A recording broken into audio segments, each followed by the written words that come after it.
It was a cold, relentless night in January, one of those nights where the snow never seems to stop falling. I was working the night shift at a cabin tucked away in the middle of nowhere. Well, not nowhere, but close enough. The cabin was located on the outskirts of a small mountain town in Colorado, surrounded by dense forests and jagged peaks. It was the kind of place people went to escape the chaos of city life, to retreat into the quiet. Except, at that moment, quiet felt like the last thing I wanted. I was 32 years old, working a job as the caretaker of the cabin. The pay wasn't bad, and it offered the kind of solitude that some people craved, but it came with its own set of problems, mainly the isolation. The cabin was small, built from thick timber, and the walls creaked and groaned whenever the wind picked up. The fireplace in the main room was usually the only source of warmth, and the flickering flames often made the shadows dance in strange ways across the walls. The isolation was both a blessing and a curse. Tonight, the snowstorm was bad, worse than usual. The wind howled outside, shaking the windows, and the snow came down in heavy sheets.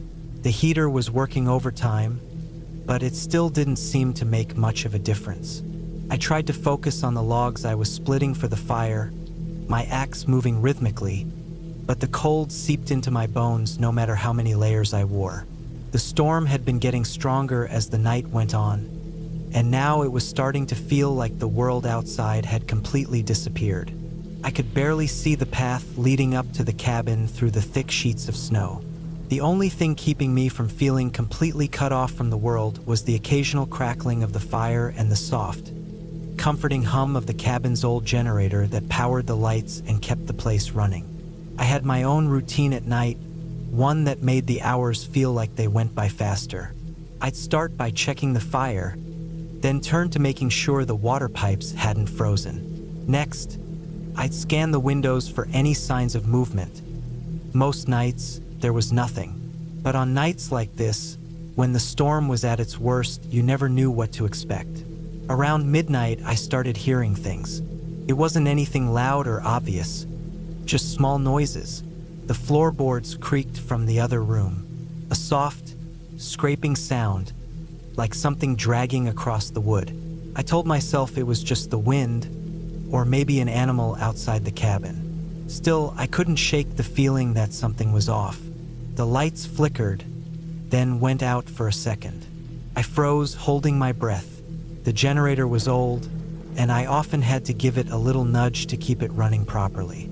I walked over to the panel and gave it a tap, but the lights didn't come back on immediately.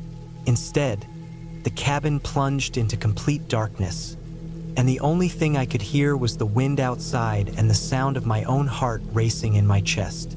The silence felt too heavy. I grabbed a flashlight from the drawer, my hands shaking more than I cared to admit. As I clicked it on, the beam sliced through the darkness, casting long, eerie shadows across the walls. The cabin felt a lot bigger in the dark, like it was closing in on me. I couldn't see the windows, and the storm outside only made everything feel more distant. I made my way to the window, trying to peer through the frost that had built up on the glass. The wind howled louder now, and I could barely make out the trees outside, bent low under the weight of the snow. I had to squint to see if anything moved. Nothing. Still, there was that nagging feeling in the back of my mind, the one that told me I wasn't alone. After a few minutes, I got the generator running again. The lights flickered to life, dim but steady. I sighed in relief, but the unease still hung over me like a thick fog. It wasn't just the storm. It was the sense of something being off, something I couldn't quite put my finger on. I went to the kitchen to make myself a cup of tea, trying to settle my nerves. The storm raged outside, but inside, it was quiet, too quiet, the kind of quiet that only made my mind wander. I set the kettle on the stove, the soft whistling sound of it barely cutting through the silence. That's when I heard it again, a loud thump, followed by a scraping sound. It came from the back of the cabin, from the direction of the old shed. I froze, my heart pounding in my chest. This wasn't the wind. The noise was too deliberate, too close. Something or someone was out there. I grabbed the flashlight again, my mind racing with possibilities. A bear? A mountain lion? I didn't know what to expect, but whatever it was close. I couldn't afford to ignore it. I went to the closet near the front door and grabbed the rifle I kept stored there, just in case. It was old but functional. As I stepped outside into the freezing air, the snow hit my face like 1,000 needles. The beam of my flashlight barely cut through the swirling snow, but I kept moving toward the shed. Every step I took made the snow crunch underfoot, louder than it should have been in the dead of night. I reached the shed. The door was slightly ajar, and I could see fresh tracks in the snow leading up to it. Big tracks, not animal tracks, human tracks. I froze. A cold chill ran through me, more intense than the storm. My mind raced, running through every possible explanation, but none of them made sense. The nearest neighbor was miles away, and the road had been impassable for days. There was no way anyone could have made it out here in this weather. I pushed the shed door open slowly, the rusted hinges squealing in protest. The flashlight's beam fell on the empty interior, and for a moment, I felt the relief of thinking it was just a false alarm. But that's when I noticed the footprints leading into the back corner. They were fresh. I stepped inside, my boots sinking into the wet snow that had somehow found its way in. My flashlight landed on a pile of equipment. Old boxes, a few rusted tools, but there was something else. Something that shouldn't have been there. A blood-stained rag. The sight of it hit me like a punch to the gut. My mind spun, and every instinct screamed at me to leave. I turned quickly, but as I did, I heard it. A voice or something that sounded like it. A low, almost inaudible growl. My breath caught in my throat as I spun around. I didn't even think. I ran, straight back to the cabin, slamming the door shut behind me. My hands fumbled to lock it, my heart pounding in my chest. I bolted the door, slid the security chain into place, and then backed away, my eyes never leaving the door. I didn't know what I'd heard out there in the shed. I didn't know what had left the tracks, but whatever it was close. That night, I didn't sleep. The storm raged on, louder than ever, but the noises stopped. The creaks in the cabin, the scraping sounds from outside, they all disappeared. It was too quiet, too still, and I was left alone in a cabin, deep in the woods, on a night when nothing seemed right.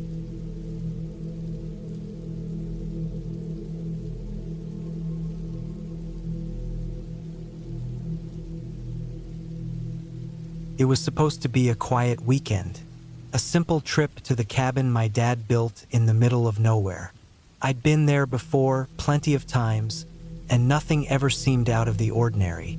But this time, it felt different. The cabin sat right on the edge of a large lake, tucked away in a secluded part of the forest. It was the kind of place that, in daylight, seemed peaceful and beautiful.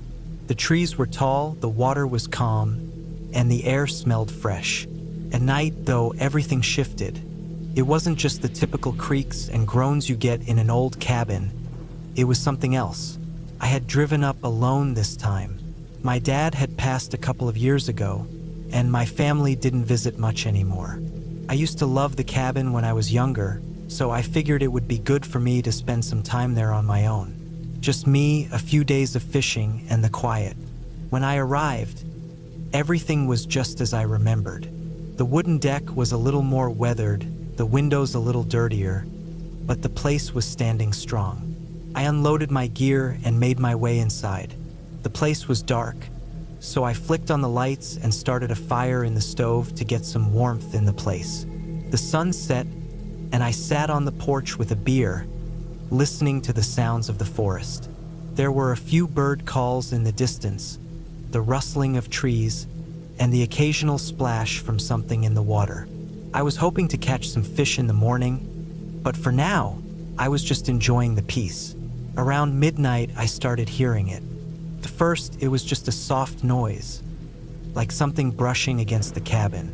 I figured it was just the wind, but then the sound got louder. It wasn't the wind anymore. It sounded like something was moving around the place, scraping against the side of the building.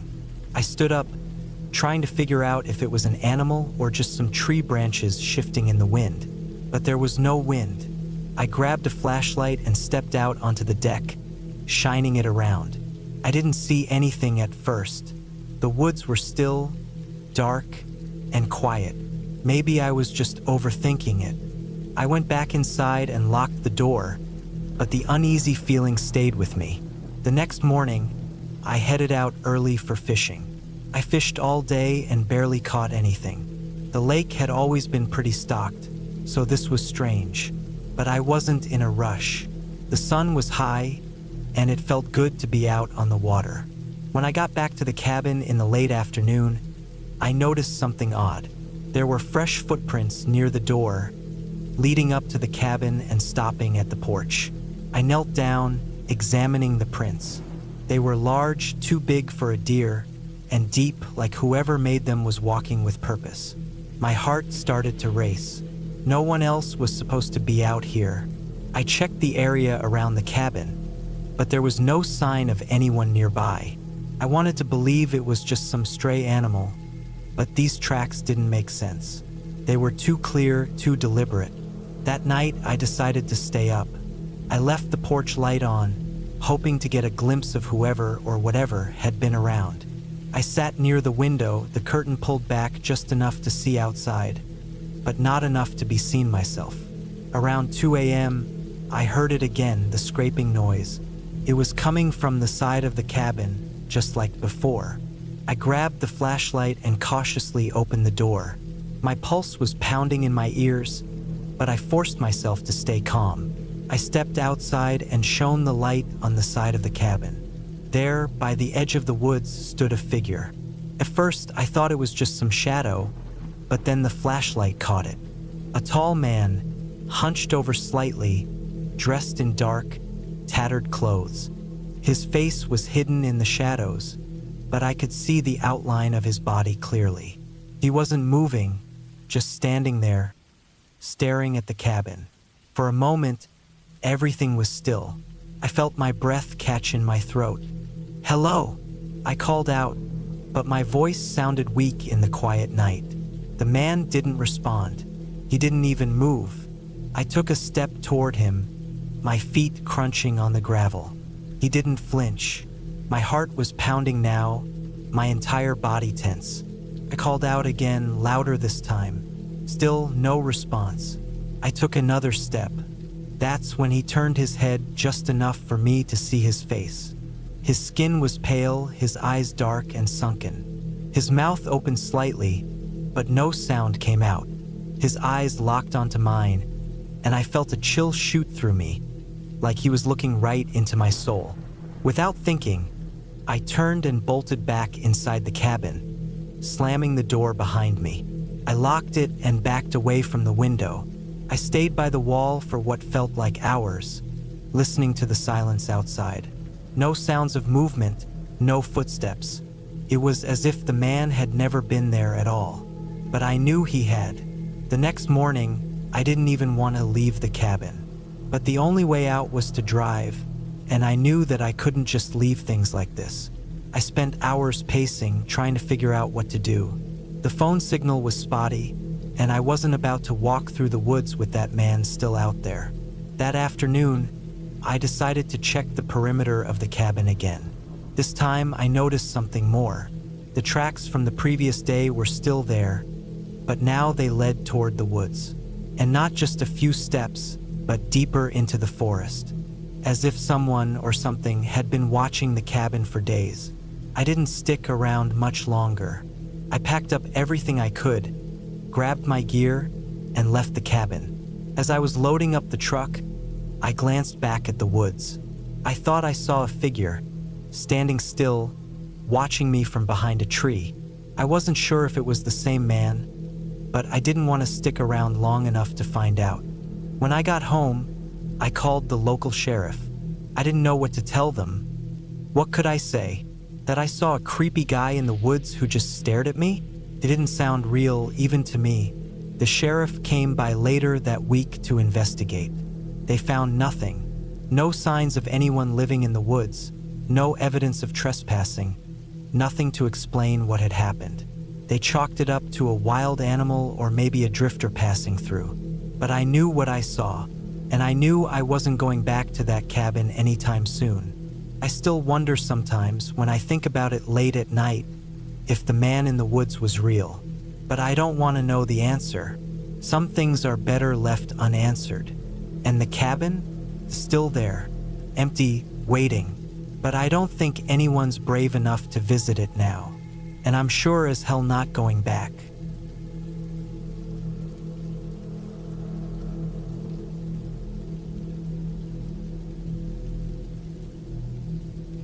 I don't know why I thought it was a good idea. Maybe I just wanted a quiet weekend. Maybe I just didn't think things through. But looking back, I should have known better. It was early October when I booked the cabin. It wasn't anything fancy, just a small place in the middle of the woods, a couple of hours outside the city. My wife, Claire, wanted a break from work, and her stepsister, Rachel, had just finished a stressful semester of college. A weekend out in nature sounded perfect. The drive took longer than expected. The roads got worse the deeper we went into the forest. At first, it was just cracked pavement, but soon it turned into a dirt road, barely wide enough for the truck. Trees stretched over the path, blocking out most of the sunlight. My GPS kept trying to reroute, but I had already saved the directions. When we finally reached the cabin, something about it felt off. It looked fine, old but sturdy, built out of dark wood, with a small front porch and a stone chimney. But there was something about how quiet it was that made me uneasy. I told myself I was just tired. We carried our bags inside. The inside was simple. A main room with a couch and a fireplace, a small kitchen, and 2 bedrooms. Everything smelled like dust and old wood. Rachel wrinkled her nose and muttered something about the smell, but I ignored it. After unpacking, I stepped outside to get some firewood. That's when I noticed something strange. There were footprints in the dirt near the porch. They weren't ours. They were older, but not by much. Someone had been here recently, but the cabin was supposed to be empty. I told myself it was probably the owner checking on the place. Still, I couldn't shake the feeling that we weren't alone. That night, we built a fire in the fireplace and had dinner. Claire and Rachel laughed about something on Rachel's phone, but I wasn't really paying attention. I kept looking at the front door, half expecting someone to knock. Nothing happened. Eventually, we went to bed. Claire and I took the bigger bedroom, and Rachel took the smaller one down the hall. I don't know what woke me up that night. Maybe it was just the cold. Maybe it was something else. I lay there in the dark, listening. The cabin was silent, except for the wind outside. But after a few minutes, I heard it. A sound from outside. At first, I thought it was an animal, but then I heard it again.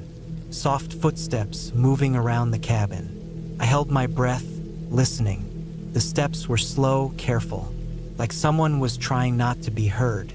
I sat up and reached for my phone. No service. Of course. I looked at Claire, but she was still asleep. The footsteps stopped near the front porch. I got up as quietly as I could and moved toward the window. The glass was old and dirty, but I could still see the front yard. Nothing. I stood there for a long time watching, but there was nothing out there, just darkness. After a while, I went back to bed. I told myself it was just my imagination. In the morning, everything felt normal again. The sunlight made the cabin feel warmer, safer. I almost forgot about the noises from the night before. Almost. Rachel wanted to explore, so we hiked a little through the woods. The trees were tall, the ground covered in fallen leaves. It should have been peaceful, but the whole time I felt like we were being watched. I kept looking over my shoulder. I never saw anything, but I could feel it. After an hour, I made up an excuse to head back. As we got closer to the cabin, I saw something that made my stomach drop. More footprints, fresh ones, and they led from the trees to the front door. Someone had been here while we were gone. I didn't say anything to Claire or Rachel. I didn't want to scare them, but I checked the cabin carefully before we went inside. Nothing was missing. Nothing was out of place. Whoever had been here hadn't taken anything. They had just looked around. I barely slept. Every sound outside made my heart pound. Sometime after midnight, I heard it again. The footsteps. This time, they didn't stop at the porch. They moved along the side of the cabin, slow and steady. I sat up, holding my breath. The footsteps reached the back of the cabin. Then I heard something that made my blood run cold. The back door handle rattled. Someone was trying to get inside. I grabbed the hunting knife I had packed and moved toward the door as quietly as I could. My hands were shaking. The rattling stopped. Then silence. I stood there in the dark, waiting. After what felt like forever, I heard footsteps again. But this time they were moving away. Whoever it was, they had given up. For now. The next morning, I told Claire and Rachel we were leaving. They didn't argue. They could tell something was wrong. As we packed up, I noticed something strange near the trees. A small pile of rocks. At first, I thought it was just random. But then I saw another pile. And another. Someone had placed them there all around the cabin. I don't know why. We left as fast as we could. As I drove away, I checked the rearview mirror. For just a second, I thought I saw something in the trees. A figure, standing there, watching us leave. Then it was gone. I never told Claire or Rachel about the footprints, or the door handle, but I knew one thing for sure. Whoever had been outside that cabin, they had been waiting for us to leave, and I don't think they were planning to let us leave alive.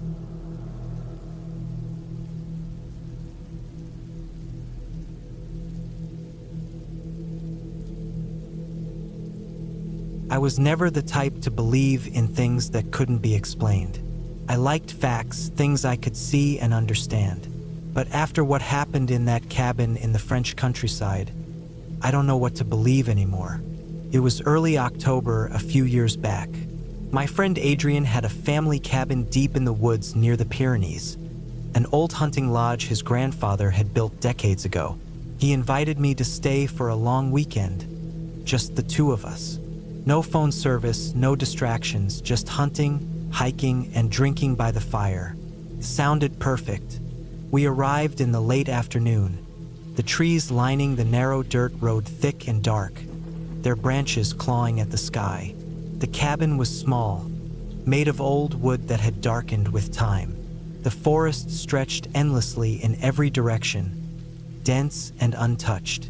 Inside, the place smelled like pine and old leather. The main room had a fireplace, a table, and a few worn-out chairs. A narrow hallway led to two small bedrooms. There was no electricity, just an old generator Adrian said we'd only use if necessary.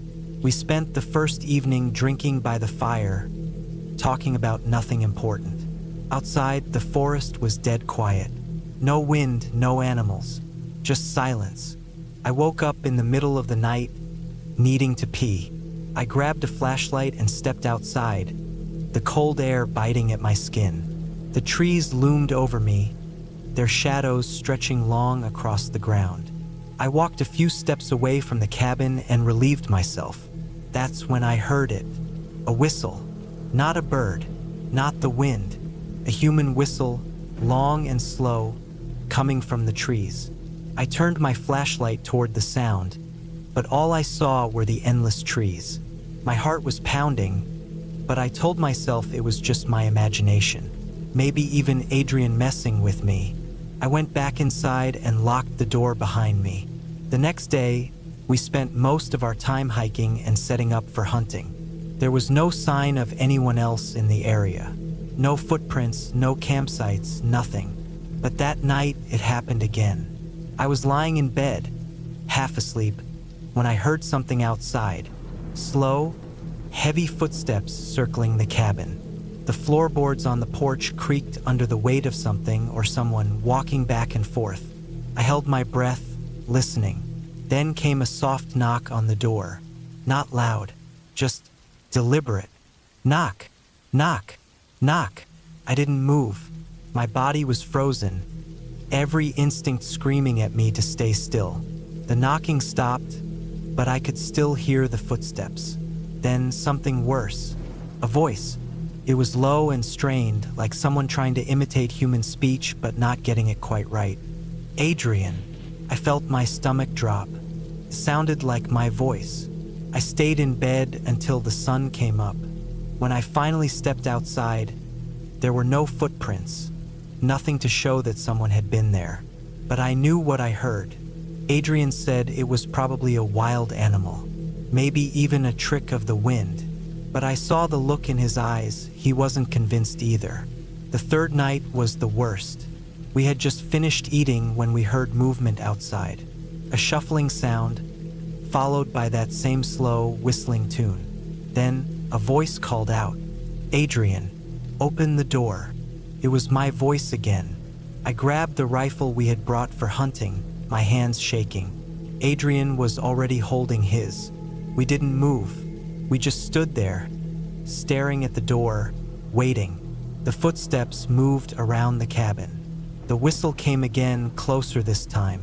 Then, from the small window beside the door, I saw it.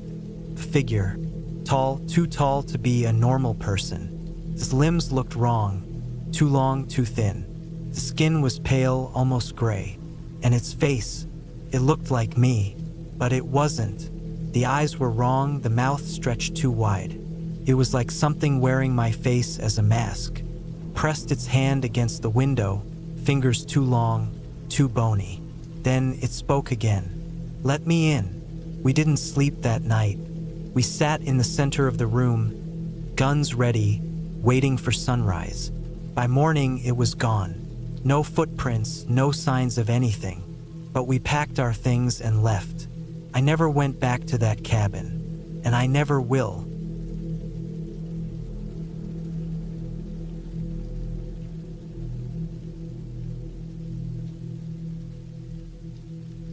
I was never one for hunting, but my older cousin, Mark, lived for it. Every fall, he'd disappear into the woods for days, tracking deer and setting up camp deep in the mountains. He always invited me, but I'd never gone, until last year. I still wish I hadn't.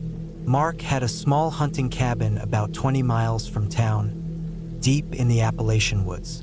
It was an old, one-room place, built by his grandfather in the 60s. No running water, no electricity, just a wood stove, a few bunks, and an outhouse out back. It sat in a clearing, surrounded by thick forest on all sides. No roads led to it, you had to hike in with all your gear. I finally agreed to go in late October. The idea of being alone in the woods for a few days made me uneasy, but Mark had been hunting out there for years without a problem. He promised it'd be an easy trip, just some deer tracking, campfires, and a few beers at night. We left town before sunrise, driving Mark's truck as far up the logging roads as we could. From there, we hiked 6 miles with our gear on our backs. The forest was thick, the trail barely visible beneath the fallen leaves. The air was cold, and the smell of damp earth and pine filled my nose. The cabin looked exactly how I expected. Weathered, dark wood, a metal roof rusted at the edges. The windows were small, almost too small, and the front door had deep claw marks near the bottom, probably from a bear. Mark laughed when I pointed it out. He said it was old, nothing fresh. Inside, the cabin was bare bones. 2 wooden bunks, a table, and an old iron stove in the corner. There was a small cabinet with some canned food and a few old hunting knives hanging on the wall. Mark dropped his pack and started unpacking while I lit the stove. We spent the afternoon scouting. The forest was dead quiet, aside from the occasional rustling in the brush. We found a few good spots for hunting and marked them with strips of orange tape. As the sun set, we hiked back. That first night, we ate chili by lantern light. The wind picked up outside, making the trees creak. Something about the silence beyond the cabin walls made me uneasy. Mark joked that it was just nature, but I barely slept. The next morning, we set out early. Mark took me to a ridge about a mile from the cabin, a spot where he'd seen deer before. We sat quietly, waiting, rifles in hand. A few hours passed, but we didn't see anything. Mark decided to scout a bit further ahead. I stayed behind, keeping my eyes on the tree line. That's when I saw them, tracks in the mud, just below the ridge. At first, I thought they were from a deer, but something was off. They were long, almost human-like, but wider, deeper. The way they pressed into the dirt told me whoever or whatever had made them was heavy. I called Mark over. He studied them, frowning. He muttered that they were probably from a bear, but I could tell he didn't believe it. The tracks were too long, too narrow for a bear. And there was something else, the way they trailed off into the woods in a straight line. Not wandering, not searching, just moving with purpose. We followed them for a while, but they led deeper into the trees, toward an area Mark never hunted. Eventually, he decided to turn back. We'd lost too much daylight already. That night, the wind died down, but the silence felt heavier. I couldn't shake the feeling that we weren't alone. Sometime past midnight, I woke up. The fire had burned low, casting long shadows on the walls. The only sound was the occasional pop of burning wood. Then I heard it, a noise outside, soft at first, then louder. Heavy footsteps crunching through the leaves. Not a deer, not a bear, something walking upright. I held my breath. The footsteps moved around the cabin, slow and deliberate. My heart pounded. I wanted to wake Mark, but something told me to stay still. The steps stopped near the front door. Then the door handle rattled. I gripped my rifle, barely breathing. The handle rattled again, harder this time. The wood creaked under the pressure. Then silence. I sat there, every muscle locked, waiting. Minutes passed. Then footsteps moving away, slowly back into the woods. I didn't sleep after that. In the morning, I told Mark what I'd heard. He frowned but didn't say much. We stepped outside, rifles ready. The dirt around the cabin was disturbed. Something or someone had walked the perimeter, circling the cabin multiple times. And then we saw the tracks, the same ones from the ridge. Long, narrow, too deep to be human. Mark didn't say a word. He just nodded, went inside, and started packing. I didn't argue. We left everything but the essentials, hiking back to the truck as fast as we could. The whole way, I felt like we were being watched. The trees felt too still. Every snap of a twig made my pulse jump. When we finally reached the truck, I expected relief, but instead, I felt something else. Like we'd only just escaped something we weren't meant to see. We never went back to that cabin. Mark sold it a few months later. Told me he just didn't have time for hunting anymore. I never asked if he heard the footsteps that night. Some things are better left alone.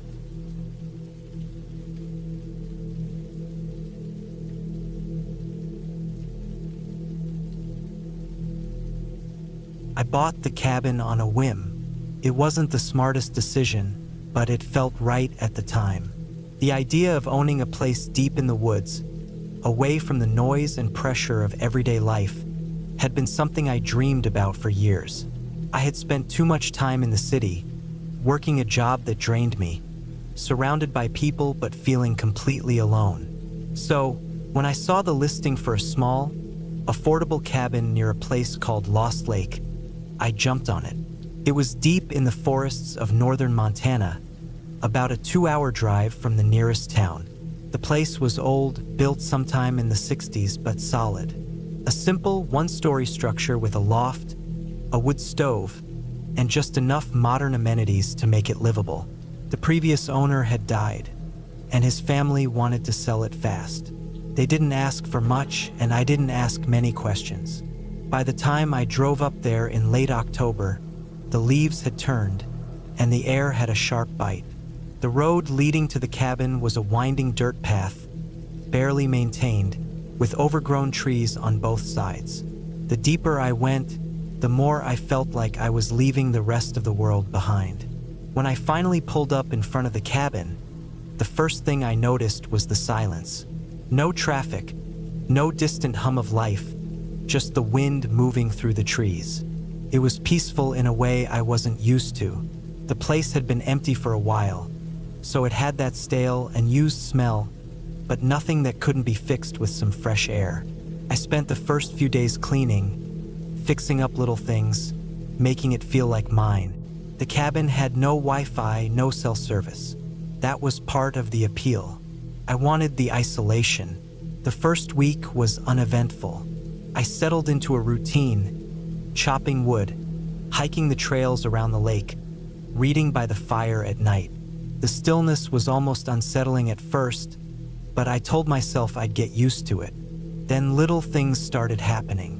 One morning, I found the front door slightly open. I was sure I had locked it the night before, but I figured maybe I hadn't latched it all the way. The wind was strong that night. Maybe it had pushed it open. A few days later, I woke up to find my boots outside, sitting neatly on the porch. I had left them inside next to the door. I stood there for a long time, staring at them, trying to remember if I had moved them myself. I hadn't. It was easy to explain away, though. Maybe I had been half asleep and forgot. Maybe I had absent-mindedly placed them there and didn't remember. But then there were the noises. At night, I started hearing movement outside. Not the usual sounds of the forest. These were heavier, deliberate. Footsteps. At first, I convinced myself it was just an animal. Maybe a deer or a bear. But it didn't feel like an animal. One night, I sat in the dark, listening. The footsteps moved around the cabin, slow and careful, as if whoever or whatever it was didn't want to be heard. My heart pounded in my chest as I sat completely still. Then, just as suddenly as they started, they stopped. I didn't sleep that night. The next morning, I decided to explore the area around the cabin to see if I could find tracks. The ground was covered in fallen leaves, but about 20 yards from the cabin, I found something. A trail. It wasn't one I had noticed before. It was narrow, winding into the woods behind my cabin, overgrown but still visible. It looked like it hadn't been used in a long time, but someone recently had cleared parts of it. I followed it. It led deeper into the forest, twisting through the trees. I walked for what felt like miles, my skin crawling the entire time. Something about the trail felt wrong. The deeper I went, the quieter everything became. No birds, no rustling leaves, just dead silence. Then I saw it. An old, rotting shack, barely standing, hidden between thick trees. It looked abandoned. The roof was caved in on one side, the walls covered in moss. I should have turned back, but I didn't. I stepped closer, my boots sinking into the damp ground. The door was slightly open, swaying in the breeze. I peered inside. The smell hit me first. Rotting wood, damp earth, and something else. Something foul. The inside was dark, but I could make out a pile of blankets in the corner, a rusted lantern, and something that made my stomach drop. Food wrappers. Recent ones. Someone had been here. I backed away slowly, every instinct screaming at me to leave. As I turned to go, I heard something behind me, a twig snapping. I ran. I locked every door and window when I got back to the cabin. I told myself it was just an old shelter that maybe hunters used it sometimes. But I couldn't shake the feeling that someone was watching me. That night, I barely slept. Around 3 a.m., I heard it again, the footsteps. But this time, they didn't stop. They circled the cabin, slow and deliberate. I held my breath, gripping the axe I kept next to the door. Then nothing. The next morning, I found something on my porch. A single muddy boot print. Not mine. I packed my bags. I decided to leave at sunrise. I wanted to believe I was overreacting, but my gut told me otherwise. I barely turned off the lights that night, keeping my axe within reach. At some point, I must have dozed off. When I woke up, the fire had burned low, and the room was cold. I glanced at the window, and my blood turned to ice. A face. It was there, just outside the glass. I couldn't see details, just the outline, the way the light caught the shape of a head, shoulders. They weren't moving, just standing, watching. I didn't move. Minutes passed. Then, slowly, they backed away, disappearing into the darkness. I didn't sleep after that. As soon as the sky started to lighten, I grabbed my bags and ran to my truck. The road back to town had never felt longer. Every shadow, every movement in the trees sent waves of panic through me. I never went back. I put the cabin up for sale the next day. I didn't care about the money, I just wanted it gone. A few months later, I got a call from the realtor. The new owner had started some renovations and found something buried under the floorboards. A box. Inside were old photographs, newspaper clippings, and something that made my stomach churn. A worn-out journal, written in shaky, uneven handwriting. The last entry? He watches at night. He waits. I locked the doors, but it doesn't matter. He always finds a way inside. I never asked what happened to the previous owner. I don't want to know, and I don't want to know who or what was out there in those woods. I just know I'm never going back.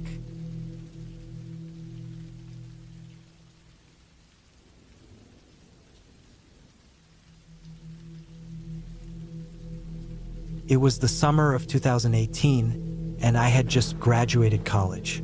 After months of dealing with the stress of final exams, I needed some time away from everything.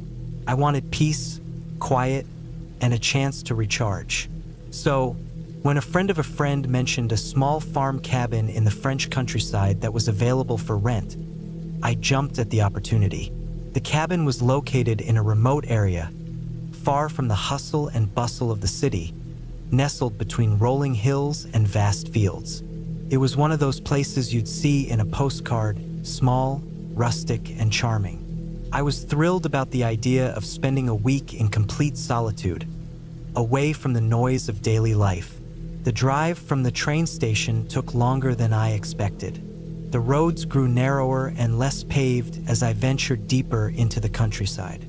I had rented a small car for the trip, and as I made my way through the winding lanes, I started to wonder if I'd made a mistake.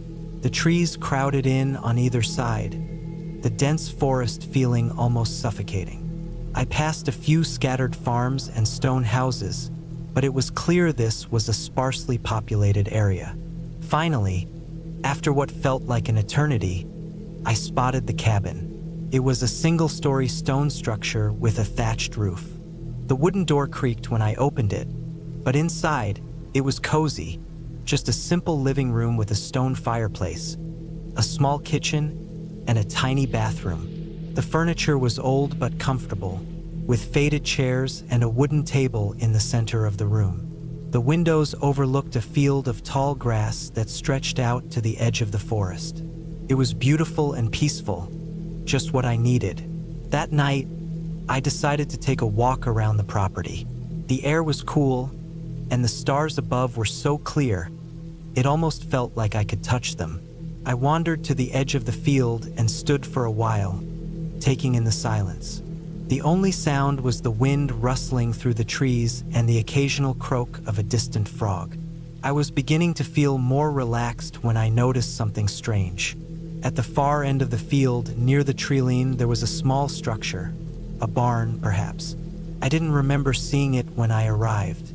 It was barely visible in the darkness, but something about it made me uneasy.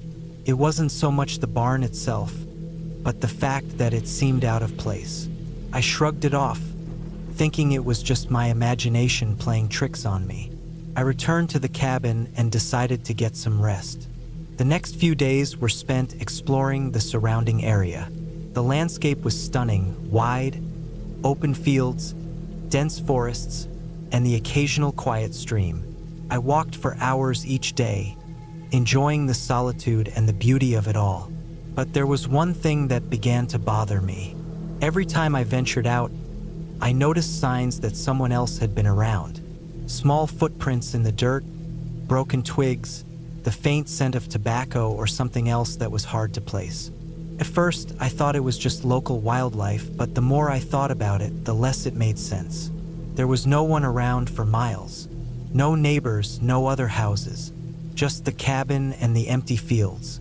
One evening, after a long walk, I decided to get some firewood for the fireplace. The sun had just begun to set, casting long shadows across the field. As I walked toward the small shed behind the cabin, I noticed a faint sound, a soft tapping noise, like someone was knocking on wood. I paused, listening intently. It wasn't the wind. It was rhythmic, deliberate. I turned and scanned the field, but there was no one in sight. I brushed it off as my nerves getting the better of me and continued gathering wood. But the tapping continued, growing louder.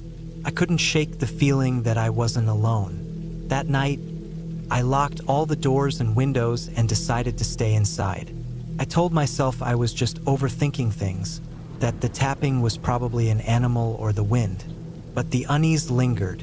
I stayed up late, staring at the flickering fire, listening to every creak and groan of the cabin.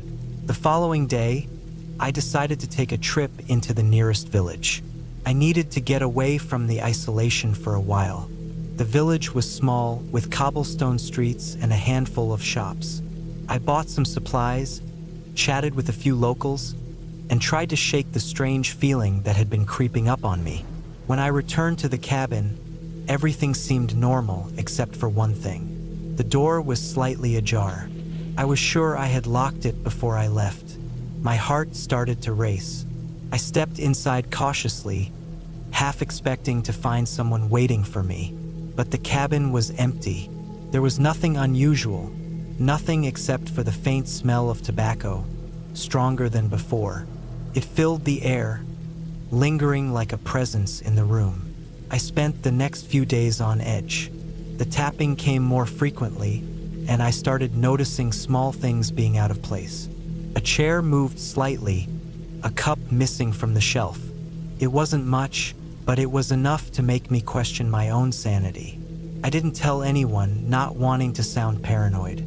One evening, after an especially long walk, I decided to confront whatever was causing this unease. I grabbed a flashlight and headed toward the barn I had seen days earlier. The field was empty, but the barn loomed in the distance, its shadow stretching across the ground. I felt a tight knot in my stomach as I walked toward it. As I got closer, I saw something that made my blood run cold. The barn door was slightly open, just like the cabin door had been. I hesitated for a moment, then stepped forward. The door creaked as I pushed it open, the darkness inside almost suffocating. I shined my flashlight around, but there was nothing there, just old hay, wooden beams, and dust. I was about to turn and leave when I heard it. A soft rustling sound from the far corner. I froze. My heart pounded in my chest as I slowly turned the beam of the flashlight toward the noise. First, I saw nothing, but then, in the corner of my eye, I caught movement. A figure, just a shadow, but still a figure, moved quickly across the barn. My body went rigid, couldn't breathe. My instincts screamed at me to run, but my feet were glued to the ground. Then I saw it, a man hunched over wearing tattered clothes. His face was pale and gaunt, his eyes wide with madness. He was watching me, standing in the corner of the barn, hidden in the shadows. I didn't wait to see more. I turned and bolted, running back to the cabin as fast as I could. I didn't stop until I was inside, locking the door behind me. My hands trembled as I tried to steady my breathing. I couldn't process what I had just seen. It didn't make sense. There was no way anyone could have been living out there, especially not someone like that.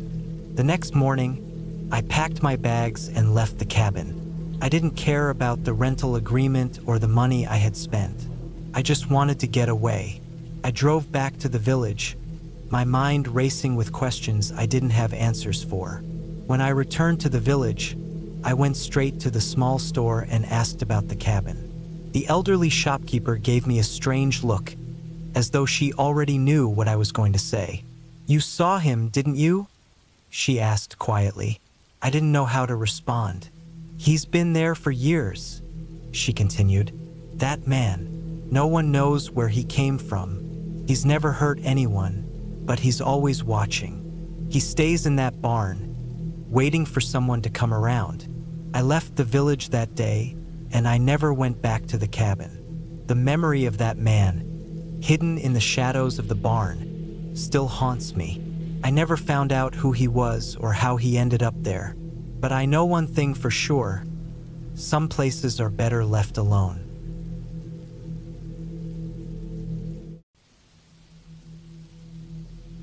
The sun had barely sunk beneath the horizon when I arrived at the cabin.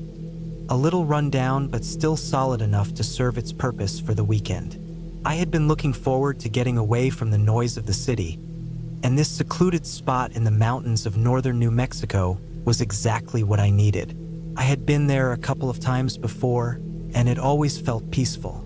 No neighbors for miles, just trees, dirt roads, and the distant hum of wildlife. I made the mistake of thinking this trip would be like all the others. The cabin was a small, wooden structure. One room for sleeping, a kitchen, and a living space with a fireplace.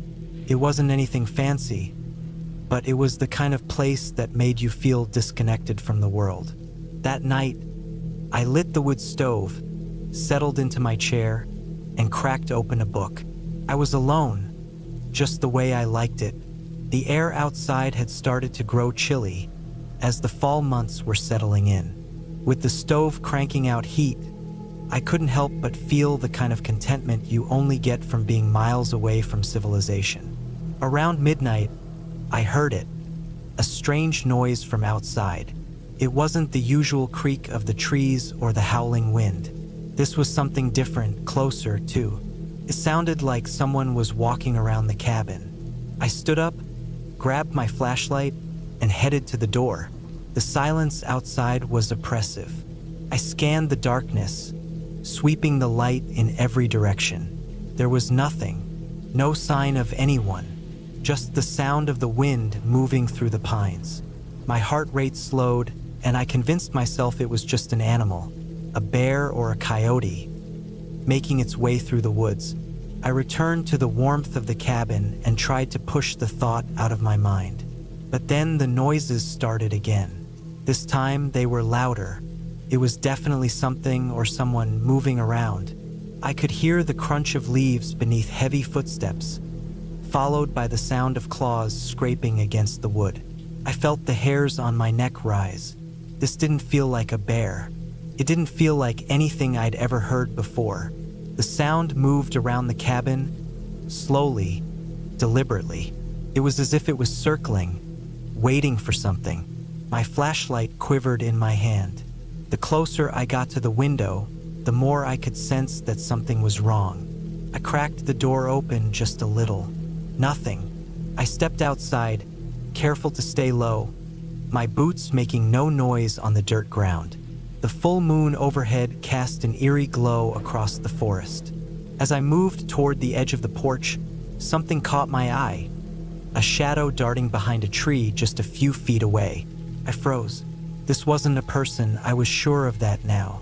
The figure had been far too quick, moving in a way that didn't make sense for a human. I raised my flashlight in its direction, but there was nothing there.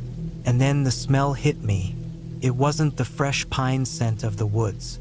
It was something worse, something metallic and sickly sweet, like blood mixed with rotting meat. I should have gone inside then, locked the door, and never looked back. But I didn't. I don't know why, but I felt this strange pull toward the woods, like something was drawing me in. I took another step forward, my breath visible in the cold night air. The flashlight flickered, casting long shadows in every direction. And then I heard it, a low, guttural growl. It wasn't a dog. It wasn't a bear. It was something human, but not. It was distorted, like it was trying to sound like a person, but the pitch was wrong, off somehow. I spun around and sprinted back toward the cabin. I was almost there when I heard something that made my blood run cold. The unmistakable sound of footsteps following me. Not the slow, cautious steps of someone trying to sneak up on me. These were heavy, fast, almost like a predator closing in. I burst through the door and slammed it shut behind me, locking it with shaking hands. My pulse hammered in my chest. The growling outside was now accompanied by a strange sound, like nails scraping against the wood of the cabin. Something was clawing at the walls, trying to get inside. I backed away from the door, my eyes darting around the room for something, anything, that could help me. But there was nothing, just the fire crackling in the stove and the eerie noises growing louder. I was trapped. I grabbed the fire poker, holding it tightly in my hands as I stood by the window, watching for any sign of movement. The growl grew louder, now mixed with something else. A voice or something pretending to be one. It sounded like it was mocking me, like it knew I was inside and it was playing with me. Took me a moment to realize what was happening. The creature outside wasn't just trying to get in, it was trying to convince me to come out. It was calling to me, imitating human speech. And in that moment, it clicked. I had read about creatures like this, Skinwalkers. They were said to be able to take on the shape of animals or even humans, using dark magic to deceive their prey. They could mimic voices, play on your fears, and lure you into the woods to meet your end. I had heard the stories growing up, but I never believed them. Not until now. I didn't know how long I'd been sitting there, staring at the door, listening to the thing outside. But when I finally looked up, the shadow was gone. I had no idea where it went or what it was waiting for, but I wasn't about to find out. I spent the rest of the night awake, sitting in the corner with the fire poker, listening for any sounds that might indicate the creature was nearby. At some point, I must have fallen asleep, because the next thing I knew, the morning light was creeping through the cracks in the cabin. I don't know if I imagined it all, or if I really did encounter a skinwalker. But I do know one thing. I left that cabin as soon as the sun came up, and I haven't gone back since. The woods still call to me sometimes, but I know better now. Some things are better left alone.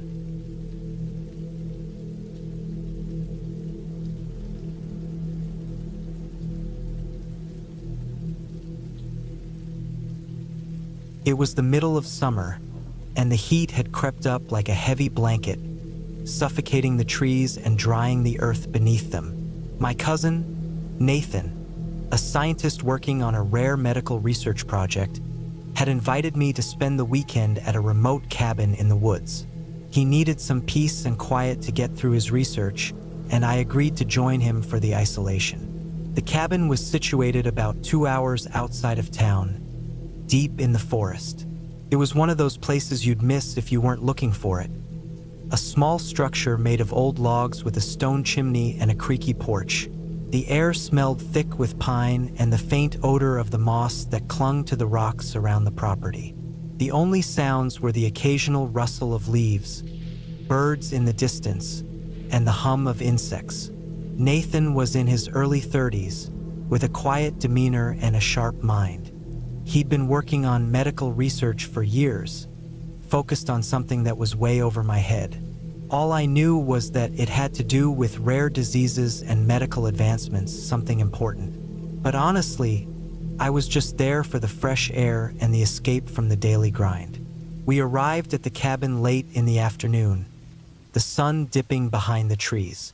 The old place looked even more rundown up close, but I wasn't complaining. Nathan immediately started unloading his equipment, boxes of books, papers, and various medical tools. I wasn't sure what half of it was for, but I assumed it was for some kind of lab setup he had to create on site. Once we got everything settled, Nathan explained that he'd be working on his research all weekend. He needed time to run some tests and collect data. I didn't mind. I brought some books and planned to do my own thing. There was a small creek nearby, and I thought I'd take a walk down there to clear my mind. The first evening passed slowly. The sun set, casting an eerie glow through the trees, and I made my way out to the creek. I wasn't sure what I was expecting, but the place felt quiet. Not peaceful quiet, but something more unnerving. The trees seemed to close in around me as I walked, and the air was thick with the scent of wet earth and decay. The sound of the creek was calming, but it couldn't shake the strange feeling creeping up my spine. I wandered for a while, letting the sound of the water drown out the sense of unease that gnawed at me. When I returned to the cabin, I found Nathan hunched over his papers, scribbling notes. He didn't even look up when I walked in. "Gonna head to bed early," I said, trying to shake off the weird energy outside. Nathan just nodded, absorbed in whatever experiment he was working on. The night was quiet, except for the occasional crack of the wood in the walls or the rustle of leaves in the wind. Around midnight, I woke up to the sound of something moving around outside. At first, I thought it was just an animal, but the noise didn't match the usual wildlife. It was heavier, more deliberate. I lay there, staring at the ceiling, my heart racing. I finally got the courage to get up and peek through the window. The moonlight was faint, but I could make out the silhouette of something moving around the perimeter of the cabin. It didn't look like an animal, not in the way it moved. It was too careful, too human-like. I told myself it was probably just my imagination. I had heard some strange noises in the forest during my time hiking before, and I had to admit the isolation of the cabin was starting to get to me. But the sound didn't stop. Whoever or whatever was out there seemed to be circling the cabin, pacing back and forth. I felt a chill run down my spine, but I didn't want to wake Nathan. I decided to just wait it out. After what felt like an eternity, the noise stopped. I listened for any further movement, but there was nothing. Reluctantly, I went back to bed, trying to convince myself it was nothing more than the wind or an animal. The next morning, I tried to shake off the feeling. Nathan was already up, his papers and equipment spread out on the table as usual. He didn't seem to notice that I was a little off, so I didn't mention the noise. The day passed with little incident. Nathan spent most of the time working on his research, and I explored the area a bit more. The creek was calming, and I wandered deeper into the woods than I had the day before. I found a small clearing with a large old tree at its center. The tree was massive, gnarled, and twisted, and something about it struck me as wrong. I couldn't put my finger on it, but the feeling was the same as the night before. Something wasn't right. I made my way back to the cabin, trying to push the unease from my mind. Nathan was still focused on his work, not paying much attention to me, so I decided to occupy myself with some reading. I figured it was just the quiet of the woods playing tricks on me. That evening, as the sun dipped below the horizon, I heard it again, the sound of movement outside the cabin. This time it was clearer, almost like footsteps, heavy and deliberate. I froze, staring at the door. The sound grew closer. Someone or something was outside. I crept quietly to the window, careful not to make any noise. My breath caught in my throat as I saw a figure standing near the edge of the woods. The figure was tall, almost unnaturally so. It didn't seem to be moving, just standing there, staring into the cabin. I grabbed my phone, but there was no signal. My mind raced. What was it doing? Why wasn't it moving? I turned back to Nathan, ready to wake him up, but when I glanced toward his desk, I saw him still hunched over, scribbling away. He hadn't heard anything, or maybe he didn't care. I couldn't take it anymore. I bolted out of the cabin and ran toward the tree I had seen earlier.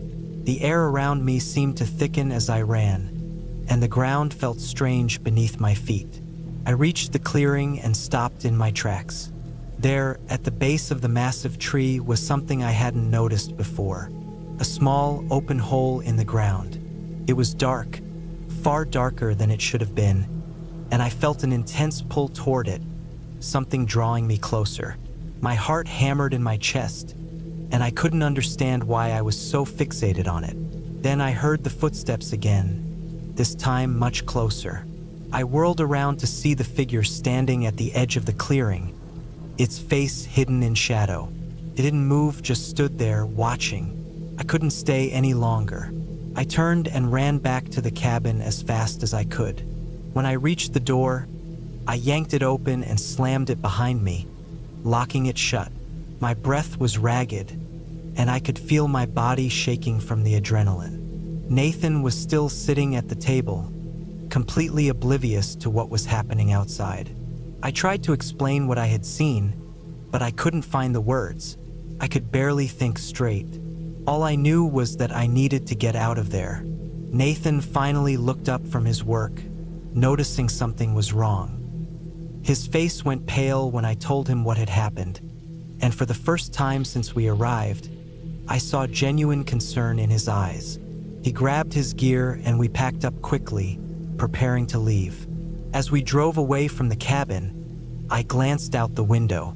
The forest seemed to close in around us, the trees growing taller, darker.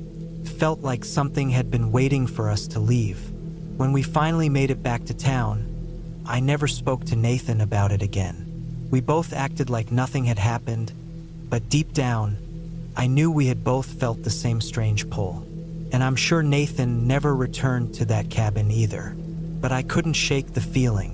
Whatever was out there near that old tree had followed us. It wasn't a ghost or some fairy tale creature.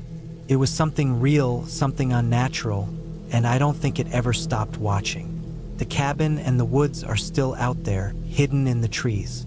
And I can't shake the thought that they're still waiting for someone to wander too close. I don't think anyone should ever go back.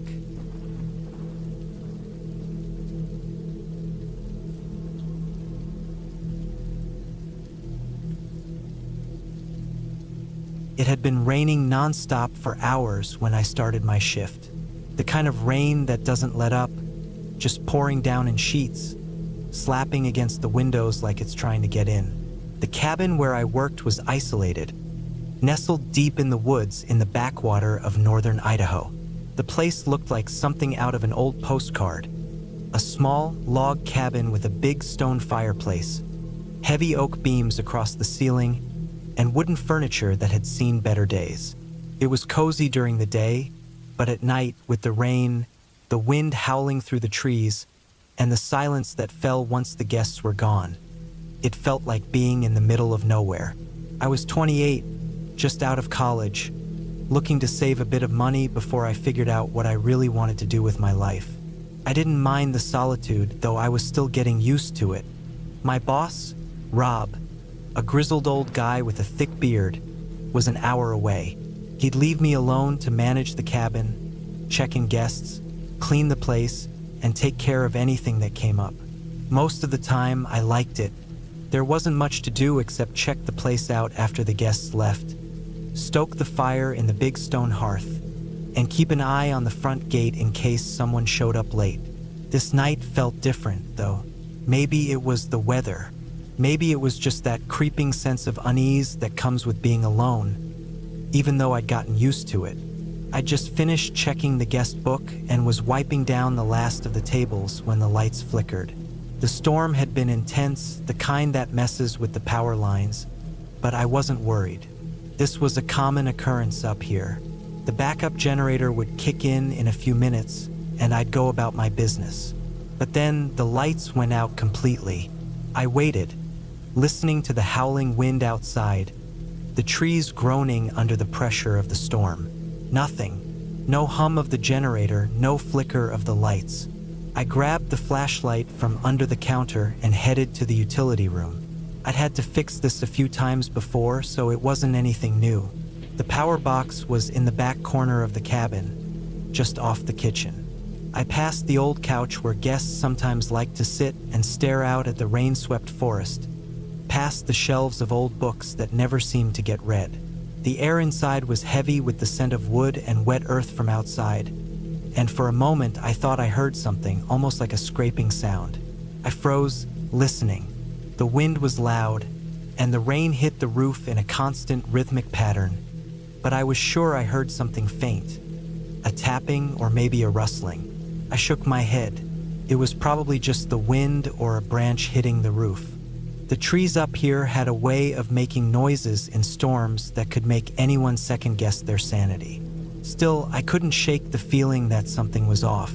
I reached the utility room and turned the flashlight beam onto the circuit box. The main switch was off, which meant the power had completely cut out.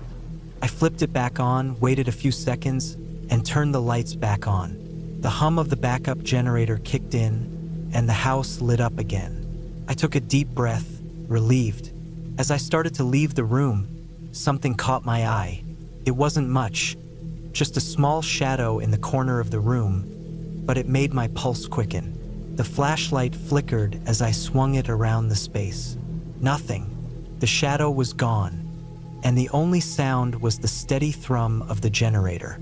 I felt ridiculous. I was a grown adult, alone in the woods in a cabin, and I was spooked by a shadow? I laughed to myself and left the utility room, locking the door behind me. Back in the main room, I grabbed my coat, planning to check the back gate and make sure the storm hadn't knocked anything loose. The rain was coming down hard now, the trees outside bending and creaking under the pressure. I wrapped my jacket tighter around myself and grabbed the flashlight again, stepping out onto the front porch. The woods were dark, the flashlight beam cutting through the misty rain, but everything looked normal. The gate was in place, and there was no sign of anyone being around. I walked down the path a little, the gravel crunching underfoot as I went, just checking. When I turned back toward the cabin, that's when I saw it. A figure standing by the edge of the trees. At first, I thought it was just a trick of the rain and fog, a shadow playing in the light, maybe a tree leaning in the wind. But the figure didn't move. It just stood there, almost like it was watching me. My breath caught in my throat, and I took a step back. The wind picked up then, and the rain blurred my vision. The figure wasn't moving. It was just standing still as stone. I blinked and shook my head. When I looked again, it was gone. Just like that, I rushed back into the cabin, locking the door behind me and sliding the bolt into place. My hands were shaking, my heart pounding in my chest. I told myself it was just the storm playing tricks on me, that I was imagining things, but deep down, I knew I had seen something. I'd seen it clear as day. The rain beat down harder, the wind shaking the cabin as the storm raged on through the night. I paced the cabin, checking the windows, making sure everything was in place. I told myself I was just tired, that it had been a long shift and I was letting my mind run wild, but my gut told me something was wrong. Then came the knocking. It was quiet at first, barely audible over the storm, but it was there. A soft, rhythmic knock against the front door. I froze, every muscle in my body tense. I hadn't heard anyone approach, and there wasn't a car anywhere in sight. No headlights, no footsteps on the gravel driveway. The rain should have drowned out any sound, but still the knock came again, this time louder. I stood there in the dark, my flashlight clutched tightly in my hand. My pulse was racing, and I felt an overwhelming sense of dread wash over me. The knocking continued, steady and deliberate. It wasn't a random knock from the wind. It was someone or something deliberately tapping at the door. I didn't move. My mind raced through every possibility. Was it someone looking for shelter from the storm? A lost hiker? It was possible, but still, something about it felt wrong. The knocking was too measured, too consistent. I couldn't bring myself to open the door, couldn't risk it. What if it was someone dangerous? The knocking stopped. For a long, terrifying moment, there was complete silence. The storm raged outside, but inside the cabin, it was as if the world had stopped. I stood frozen, listening, waiting for any sound. My heart thudded in my chest, every fiber of my being telling me not to move. Then, slowly, the knocking started again, this time from the back door. I didn't have to think. I knew what I had to do. I grabbed the crowbar from the small toolbox I kept by the back door and crept toward the window. Peering out through the heavy rain, I saw nothing. The night was thick with fog and the pounding of the rain. I knew I couldn't stay here any longer. There was something wrong. Someone was out there, but they weren't acting like any lost traveler or friendly neighbor. With my hand on the crowbar, I made a choice. I wasn't waiting for whoever or whatever, that was to get closer. I pulled on my jacket again and made a break for the car. The rain pelted down as I sprinted through the yard, the cold biting at my skin. When I got into the car, I slammed the door shut and started the engine, peeling out of the driveway without looking back. I kept driving, past the trees and the woods, through the winding roads. My eyes kept darting to the rearview mirror, expecting to see headlights following me, but there was nothing, just the storm. The silence in my car felt oppressive, and I didn't stop until I reached the nearest town, where I pulled over and took a deep breath. I stayed in the town that night, waiting for the storm to pass. The next morning, I went back to the cabin, but the gates were open, and the place looked abandoned. I never saw anyone there again. It took me months to shake off that feeling, but I still remember it clearly. The knocking, the figure in the woods, the way everything felt wrong. I don't know what I saw that night, but I know it wasn't just my imagination.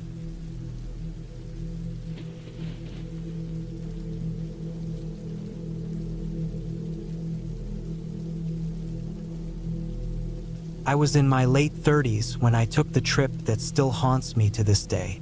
I had been hunting since I was a kid, first with my father and later on my own. I knew the woods well, or at least I thought I did. This time, I had planned a trip up to a hunting cabin deep in the mountains of Montana. It was supposed to be a solo trip, just me, my rifle, and the quiet of the wilderness. The cabin belonged to an old friend of mine, John. He had owned it for years, but hardly used it anymore. It wasn't anything fancy, just a single-room structure with a wood stove, a small bunk, and a table. No electricity, no running water, just a place to rest after a long day in the woods. He told me I was welcome to use it anytime, so I decided to head up there for a full week. I drove as far as my truck could take me, then hiked the last 5 miles up the mountain. The air was crisp, the ground covered in a light dusting of snow. I had my rifle slung over my shoulder and a backpack filled with supplies. It was late afternoon when I finally reached the cabin. It looked just as I remembered, worn but sturdy, nestled in a clearing with the thick forest surrounding it. The sun was already dipping low, so I wasted no time getting a fire going inside. That first night was peaceful. The wind howled outside, but inside I was warm. I cooked a simple meal on the wood stove and went over my map, planning out where I would hunt in the morning. I had spotted fresh deer tracks on my hike in, so I felt confident I'd have a good hunt. I slept soundly, waking only once to stoke the fire. It wasn't until the next day that things started feeling off. I woke before dawn, ate a quick breakfast, and headed out into the trees. The woods were quiet, too quiet. I've spent enough time in the wilderness to know when something feels unnatural. There were no birds chirping, no rustling in the underbrush, just silence. I pushed the feeling aside and continued on, following a game trail that led deeper into the forest. After about an hour of hiking, I found fresh deer tracks. I followed them carefully, moving slowly to avoid making noise. That's when I saw it. A buck, standing perfectly still about 50 yards ahead. I raised my rifle, steadied my breath, and just as I was about to pull the trigger, the deer snapped its head up and bolted like it had been spooked. But not by me. Something had scared it off. something I couldn't see. I stayed in my spot for a long time, scanning the trees, listening. Nothing, but that uneasy feeling hadn't gone away. It sat in the back of my mind, nagging at me. I decided to head back toward the cabin, figuring I'd try again later in the afternoon. But as I walked, I couldn't shake the feeling that I wasn't alone. I've been in the woods long enough to know when I'm being watched. It's a hard feeling to describe, but every hunter knows it. The hair on your neck stands up, your body tenses, and your instincts scream at you to leave. Still, I saw nothing. When I got back to the cabin, I checked the area, making sure everything was as I left it. The door was locked. Nothing had been disturbed, but that feeling stayed with me, gnawing at me. Later that afternoon, I went back out. This time, I hiked in a different direction, hoping to shake off the paranoia. I didn't go far, maybe a mile or so, when I found something that made my stomach drop. Tracks, but they weren't deer tracks. They were human, barefoot. They looked fresh, the edges still crisp in the snow. And the strangest part, they weren't walking in a straight line. They weaved back and forth like whoever left them was wandering aimlessly. I stared at them for a long time, my heart pounding in my chest. No one should be out here. The nearest town was miles away, and the only way up was the road I had driven in on or a long, brutal hike through the mountains. I followed them for a short distance, but they led deeper into the woods, where the trees grew thicker. I wasn't about to go blindly chasing after them, so I turned back toward the cabin. By the time I got back, the sun was setting. I locked the door behind me and double-checked my rifle. That night, I barely slept. I kept the fire going, listening to every sound outside. The wind picked up, howling through the trees. I kept telling myself it was just the wind. But then, just past midnight, I heard something else. A sound just outside the cabin. Soft footsteps in the snow. Slow, deliberate. I held my breath, gripping my rifle. The footsteps circled the cabin, pausing at the door. I could hear the wood creak under the weight of something pressing against it. Then silence. I stayed frozen in place for what felt like hours, waiting. But nothing else happened. Eventually, exhaustion won, and I must have dozed off. At first light, I stepped outside, my rifle ready. The snow was disturbed all around the cabin, footprints. Barefoot, just like the ones I had seen in the woods. They led back into the trees. I packed my things in record time. I wasn't staying another night. I slung my backpack over my shoulder, grabbed my rifle, and started the long hike back to my truck. I kept looking over my shoulder, half expecting to see someone standing at the tree line, but I never did. I reached my truck just as the sun was fully up. My breath was visible in the cold air as I unlocked the door, threw my gear inside, and started the engine. As I pulled onto the narrow dirt road leading down the mountain, I glanced into my rearview mirror, and that's when I saw it. At the edge of the trees, far behind me, stood a figure, not moving, just watching. I didn't stop. I didn't even slow down. I drove until I was miles away, until I had cell service again, until the cabin and whatever was near it were nothing but a memory. I never went back, and I never told John what I saw.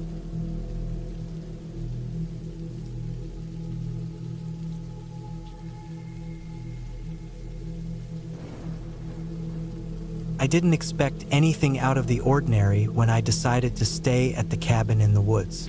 It was a small, rustic place, tucked away off a barely visible dirt road in the hills of North Carolina. The place had been in my family for years, a relic from a time when we'd all gather for the occasional weekend away from city life. But this time it was just me, a solo trip to clear my head, away from the noise of my hectic life. The air was thick with the scent of pine, and the sound of wind rustling through the branches was the only noise for miles. I arrived just as the sun was dipping behind the horizon, casting long shadows across the dense forest that surrounded the cabin. I could barely make out the gravel driveway, the cabin barely visible through the trees. It had an old, worn look to it, faded paint on the porch, and the wood creaking as I walked across it.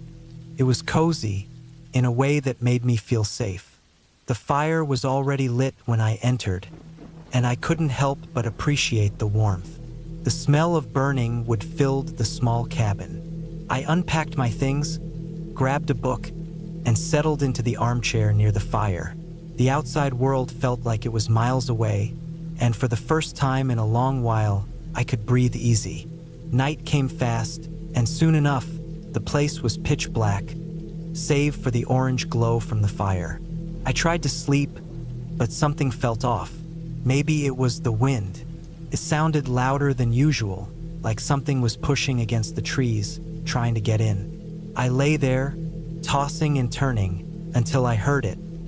The soft thud of footsteps outside the cabin. I froze, holding my breath, listening. The steps were slow, deliberate, almost like someone was testing the ground beneath their feet. I could hear them clearly, though there was no way anyone could be out there. This cabin was remote, no neighbors for miles, and the only road leading in was so rough that it would be impossible for anyone to drive up without making a huge racket. I waited, thinking it might be an animal or maybe just my mind playing tricks. But then the steps got closer, moving around the back of the cabin. My heart started to race. I got up from the bed, grabbed the old hunting rifle that I had stored near the door, and crept to the window. Peering through the curtains, I saw nothing but the empty, dark woods. No signs of movement. I didn't know whether to feel relieved or even more paranoid. The footsteps stopped after a minute, and the silence returned. But I couldn't shake the feeling that I wasn't alone. The rest of the night was restless. I stayed up, checking the windows and door every now and then, my nerves shot. The next morning, I went outside, hoping some daylight would help clear the fog in my head. I walked around the perimeter of the cabin, searching for any signs that something had been there. Footprints, broken branches, anything. But the ground was soft, and the thick underbrush made it hard to see any clear tracks. The forest was undisturbed. Still, I couldn't shake the unease. The feeling of being watched hung over me like a cloud. I tried to ignore it, telling myself I was just paranoid. I went about my day, doing some chores around the cabin, chopping firewood, and fixing up a few things that had fallen into disrepair. But that evening, the footsteps returned. This time, they came sooner and they were closer. They circled the cabin again, just out of view. My pulse quickened as I grabbed the rifle once more. This time, I didn't wait. I moved toward the door, rifle in hand, and stepped out into the cold night air. The wind was still, the forest quiet. I stood there for a few moments, listening, my breath coming in sharp gasps as I waited for the sound to return. It did. Slow, deliberate steps, just beyond the edge of the trees. I wasn't imagining it. Someone or something was out there. My mind raced, thinking of the possibilities. But the thought of getting out of there crossed my mind, too. I wasn't prepared for this, and I had no idea who or what I was dealing with. The problem was, the only road back out was treacherous, and I wasn't sure how to get out quickly if things escalated. I was trapped. I crept around the cabin, the dim light of the moon casting long shadows on the ground. I couldn't see much, but I felt that presence, as if something was moving in the dark, watching. The air grew colder, and my breath puffed in front of me like smoke. The hairs on the back of my neck stood on end. Then I saw it, a figure just beyond the tree line, standing still, staring. My heart pounded in my chest. It was human-shaped, but the details were blurry in the shadows. I couldn't make out any features, no face, no clothing, just the outline of a person, unmoving. I don't know how long I stood there, frozen in place. Then, without warning, the figure turned and walked away, slowly, back into the woods. My breath caught in my throat, and for a moment, I thought about running. but the rifle was heavy in my hands, and I had no idea where to go. I stayed there until the figure was gone, waiting in the stillness until the night was completely silent again. My heart was still racing, and I couldn't shake the feeling that I was being hunted. The following days passed in a blur. The figure never returned, but I couldn't forget that night. The footsteps stopped, but the unease never left.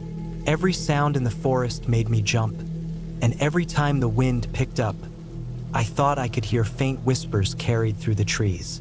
I left the cabin after a week, not able to shake the fear that lingered. I've never returned since. I still don't know who or what was out there, and I don't think I ever want to know. But whatever it was real, and it was watching.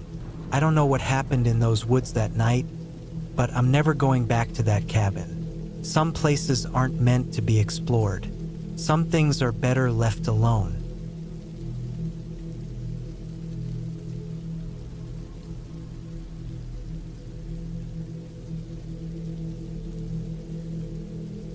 It was early October when I decided to take a few days off and get away from the chaos of city life. I had rented a small cabin in the woods, about a 3-hour drive north of where I lived. The place seemed isolated enough to offer the peace and quiet I needed. The cabin itself was simple, just a small wooden structure with a tin roof, a stone fireplace, and a few mismatched chairs scattered around. No electricity, no phone signal, just the basics, which, to be honest, is exactly what I was after.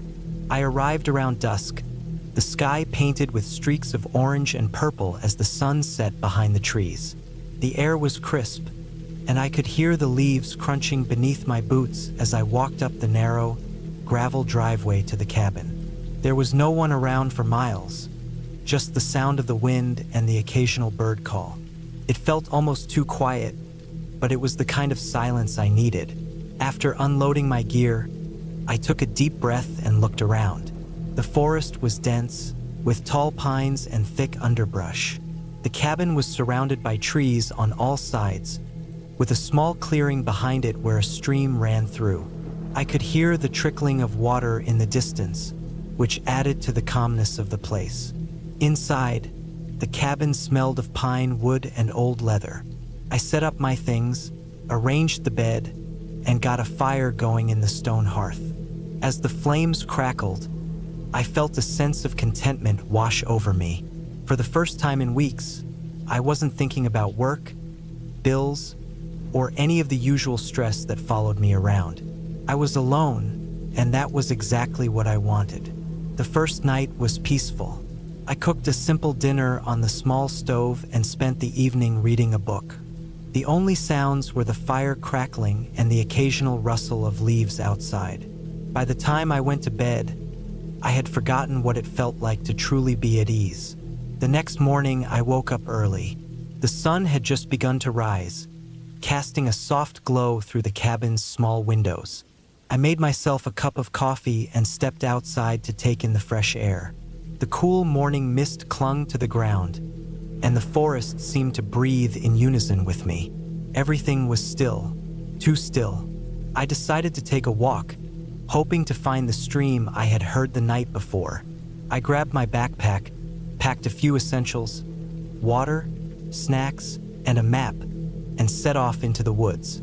The trail was narrow but well-trodden, likely from other visitors who had stayed at the cabin before me. I followed it for a while, the path winding through the thick trees. The further I walked, the more isolated I felt. The sounds of the forest, birds, insects, the rustling of animals in the underbrush, had faded into a dull hum. The air grew colder as I moved deeper into the woods. I started to wonder if I had gone too far. The trail had become less distinct, and I was starting to feel a sense of unease creeping up my spine. The quiet was no longer calming. It felt oppressive, like I was being watched. I stopped to take a sip of water and looked around. Nothing, just trees and underbrush stretching endlessly in every direction. That's when I noticed something odd. A small, weathered sign nailed to a tree.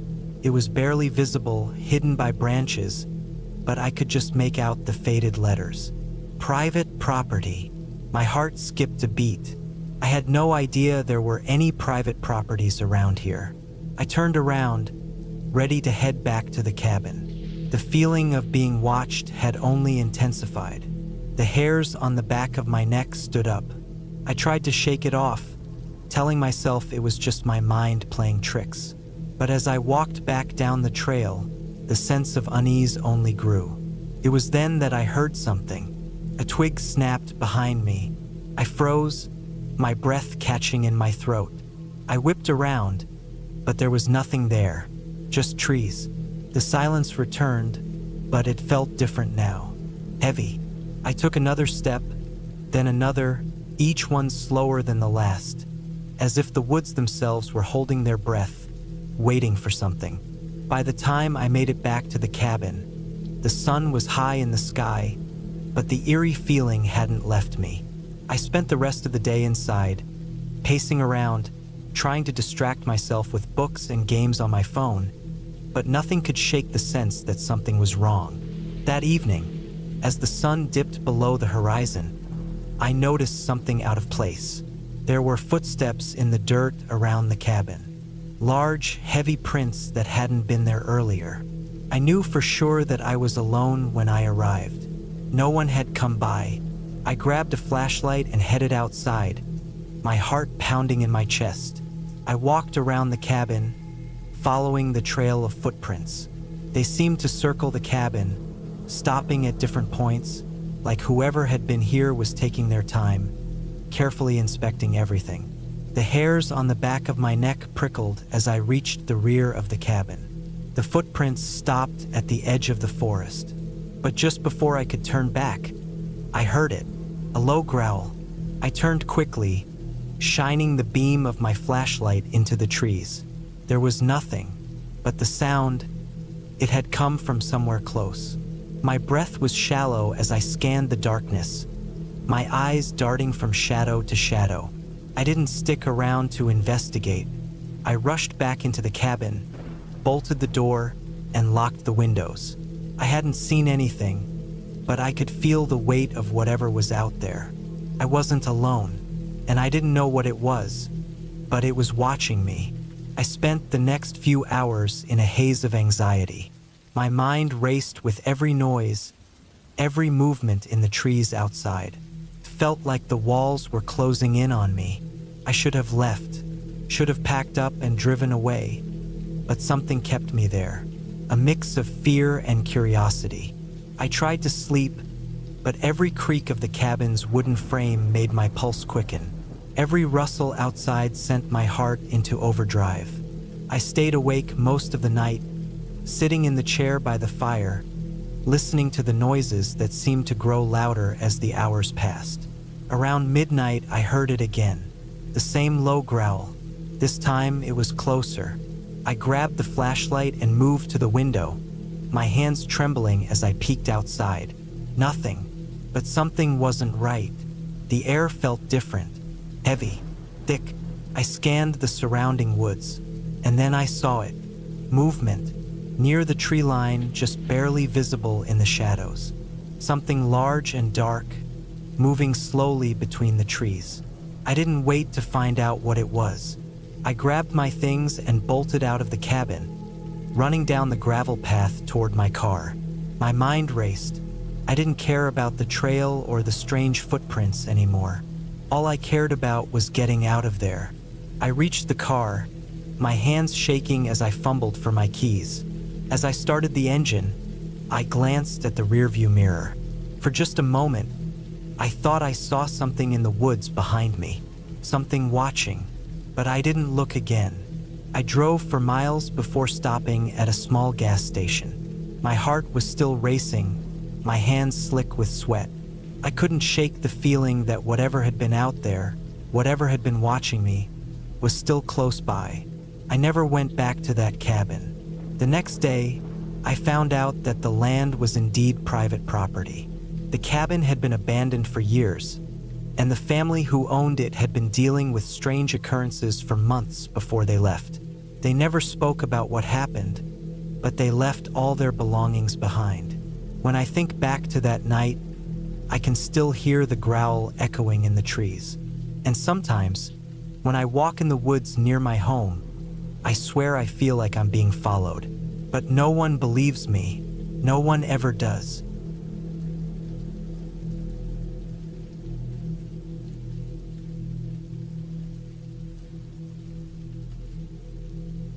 It was late in the summer of 2017 when I decided to take a break from the bustle of city life and head to a small fishing cabin I had rented in northern Michigan. I had heard about it from an old friend who swore by the peace and quiet it offered, tucked away in the woods, far from any nearby towns. It sounded like the perfect escape for someone like me, who was tired of the noise and constant motion of everyday life. It was supposed to be just me, the water, and the trees, no distractions. I arrived in the late afternoon, the sun still hanging low in the sky, casting a golden light over the dense forest that surrounded the cabin. The air smelled of pine and damp earth. The road leading to the cabin was narrow, a gravel path that twisted and turned like it had been carved through the forest years ago. The cabin itself was small, made of rough-hewn wood, and sat at the edge of a tranquil lake. There was a small dock extending out over the water, where a modest rowboat was tied. It was all so serene, exactly what I had hoped for. The first few hours were peaceful. I unpacked my gear, set up my fishing rods, and took a slow walk around the area. There were no other cabins in sight, just miles of forest. The only sound was the rustling of leaves and the occasional call of a bird in the distance. It was the kind of quiet that felt almost unnatural, like the world had paused to let me be alone. After dinner, I sat by the fire pit outside the cabin, the orange glow of the fire casting long shadows on the trees. The night air was cool, but not uncomfortable. It was the kind of night where the stars seemed brighter than usual, and the only thing that made a sound was the crackling of the fire. As the night wore on, I started to feel that strange sense of being watched.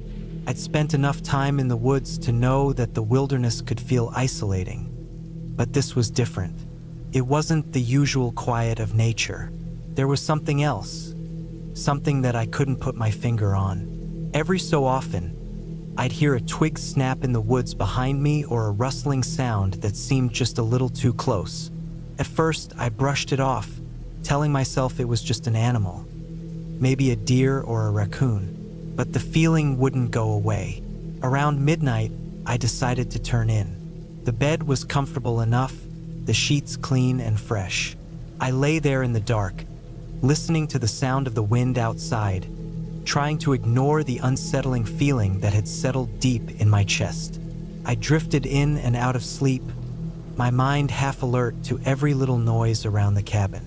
But it wasn't until around 3 a.m. that something happened that truly rattled me. I woke suddenly to a loud crash coming from the dock. My heart raced, and for a moment, I just lay there, frozen in bed. The sound wasn't natural. It wasn't the wind knocking something over. It was too heavy, too deliberate. I got up slowly, pulling on my boots and grabbing a flashlight from the nightstand. My breath was shallow as I crept toward the door, trying to convince myself it was just an animal. But when I opened the door and stepped outside, the night felt different, thick, almost oppressive. The fire pit was cold now, the embers just a memory. The lake was unervingly still, reflecting the starless sky. My flashlight bounced across the dock, revealing nothing. But then, I saw it.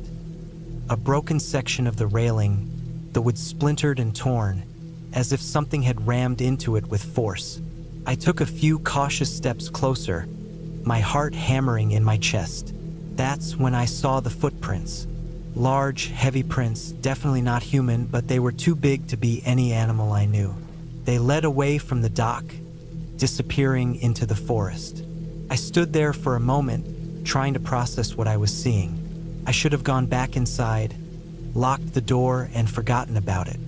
But my curiosity got the better of me, and against my better judgment, I followed the tracks into the woods.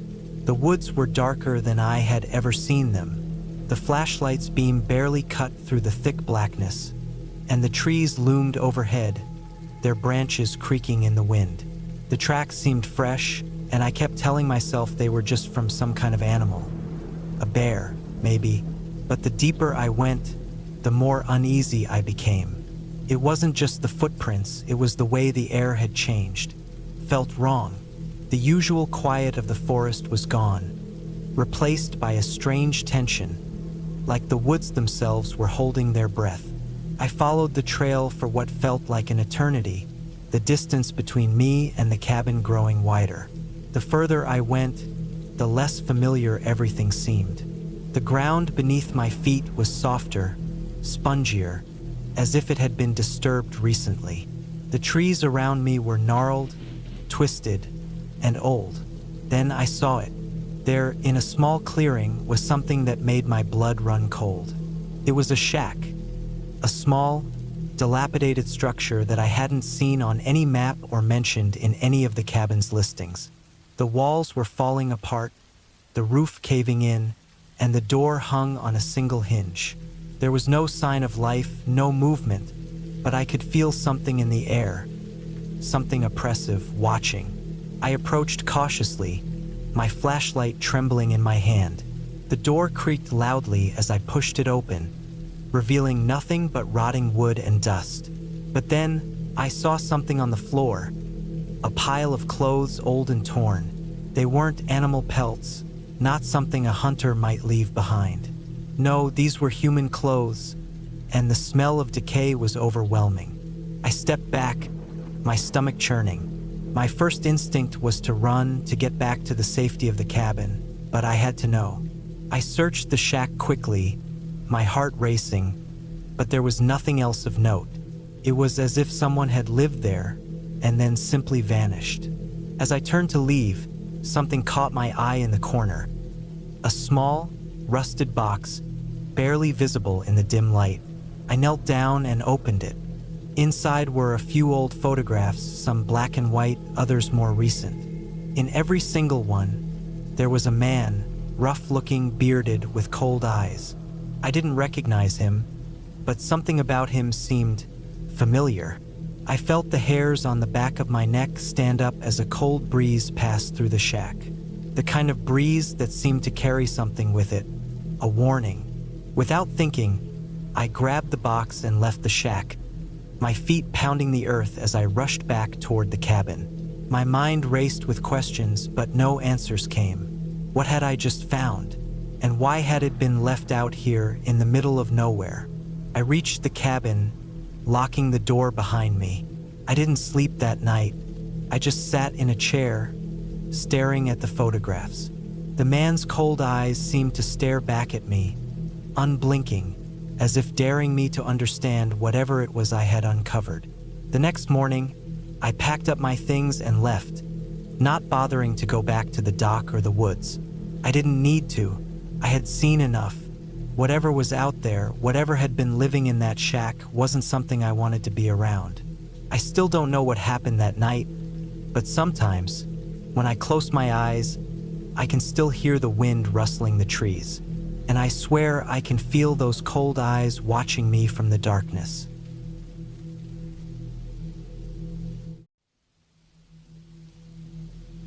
I don't know if I'd call what happened to me bad luck or something worse. Maybe if I had paid more attention to the weather, I wouldn't have ended up in that place. But that night, I had no choice. It was late December, somewhere in the middle of Wyoming. I had been driving for hours, heading toward a small town where I had planned to stay the night. The road was mostly empty, just endless stretches of trees and hills covered in fresh snow. The weather had been bad all day, but around 8 p.m., it took a turn for the worse. Thick, heavy snow started falling, and soon I could barely see the road ahead. My wipers were working overtime, but it didn't help much. The road was already covered in ice, and I could feel my tires struggling to grip. The wind picked up, shaking my car as I drove, and before long, I realized I was in trouble. I pulled over to check my phone, but there was no signal. I stared at the empty road ahead. No streetlights. No houses, just a long stretch of nothing. My gas gauge was getting lower, and I knew I couldn't afford to drive blindly in this storm. I needed to find shelter. That's when I saw it. A narrow road leading off the highway, barely visible under the snow. It wasn't marked, but I had a feeling it led somewhere. Maybe an old gas station or an abandoned house. Either way, I had to take the risk. I turned onto the road, my tires crunching over the ice. The path wound through a dense forest, and the farther I drove, the worse the storm got. The snow came down so hard I could barely see 5 feet in front of me. And then I saw it, a dark shape at the end of the road, a building barely visible in the storm. I drove closer, and my headlights lit up an old wooden cabin. It looked abandoned. Weathered wood, broken windows, a sagging roof, but it was shelter. And right now, that was all that mattered. I parked in front of the cabin and shut off the engine. The second the heat stopped, the cold hit me like a punch. I grabbed my flashlight and stepped out into the snow, my boots sinking deep. The wind howled through the trees, and the cold bit into my skin. I hurried up the steps and pushed the door open. It wasn't locked.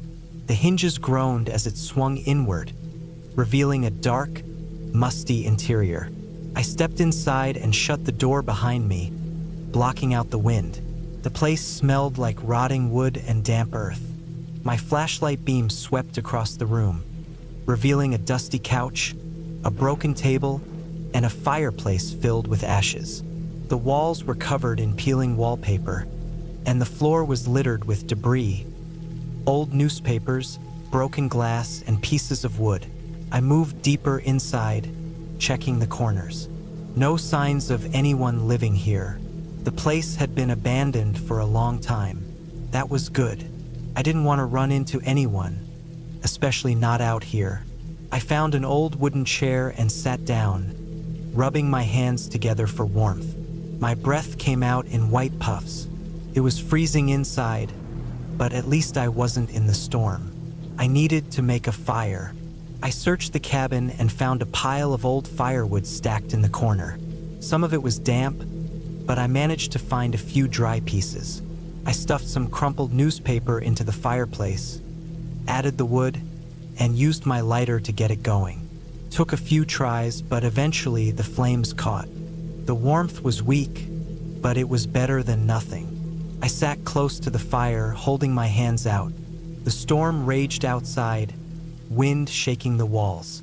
I listened to the creaks and groans of the cabin, telling myself it was just the wind. But then I heard something else.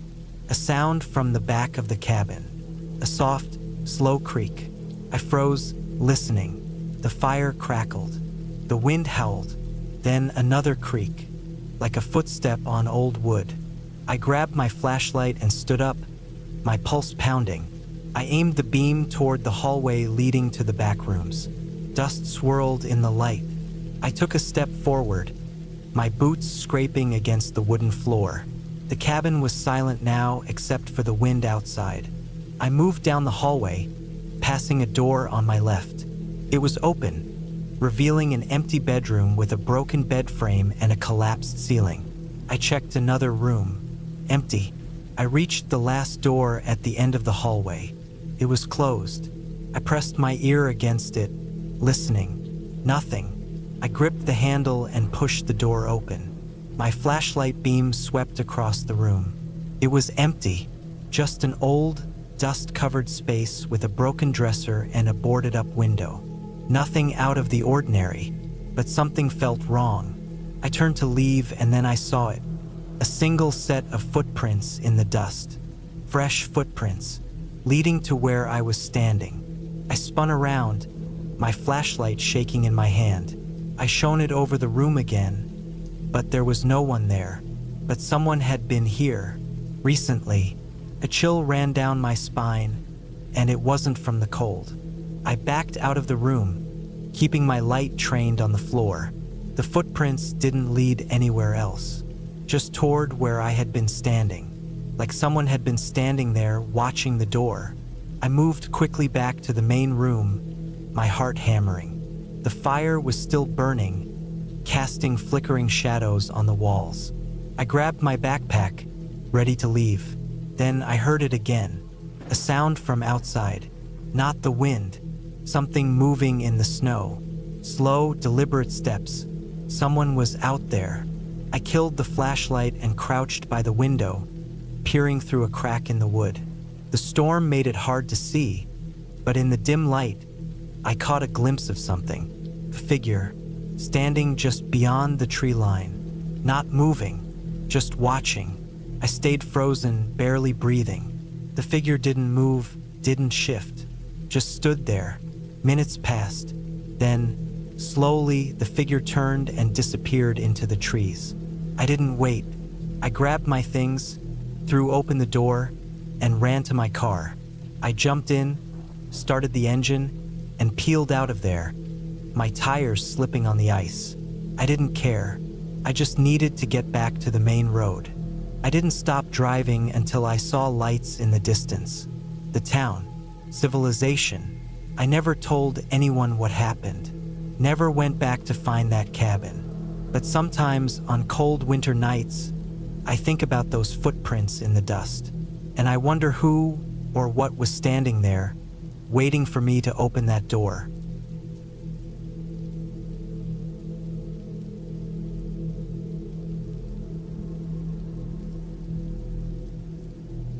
I was deep in the Montana wilderness, miles from the nearest town, tucked away in a thick patch of forest where the trees stretched high and the wind howled through the valleys.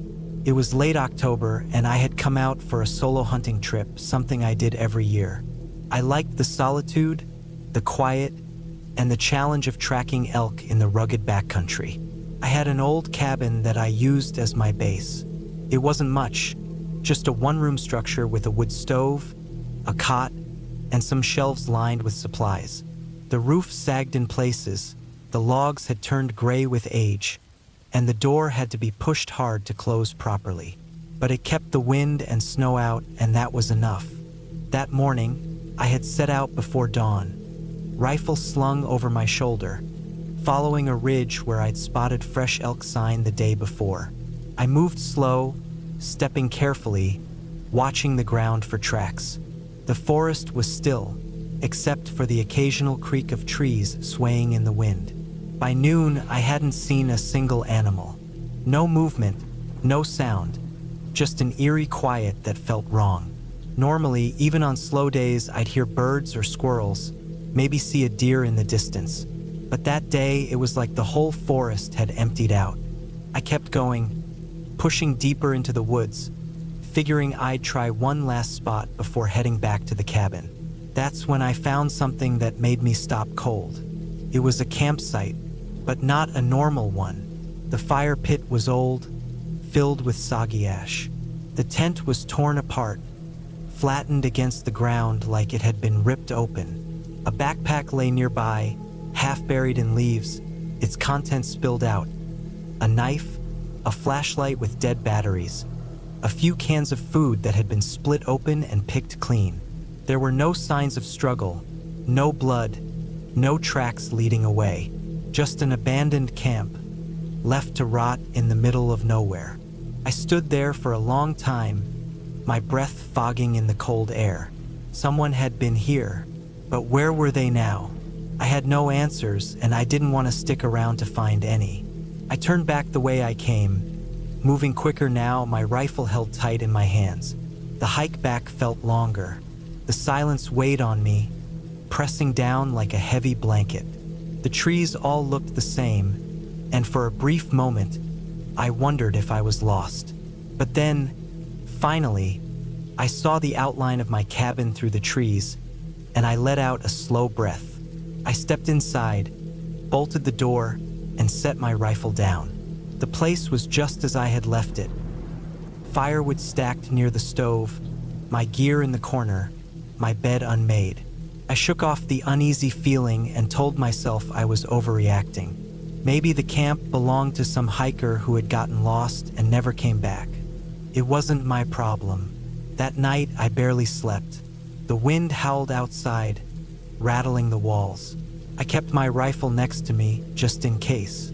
The next morning, I set out again, determined to focus on hunting. I tried to shake the feeling of unease, but it clung to me like a shadow. And then I found the footprints. They weren't mine. Fresh tracks in the dirt, leading toward my cabin. I knelt down, my heart hammering. The prints were deep, made by someone heavy. Boots, not animal tracks. I followed them, my stomach tightening with every step. They circled my cabin, stopped near the window, then veered off into the woods. Someone had been watching me.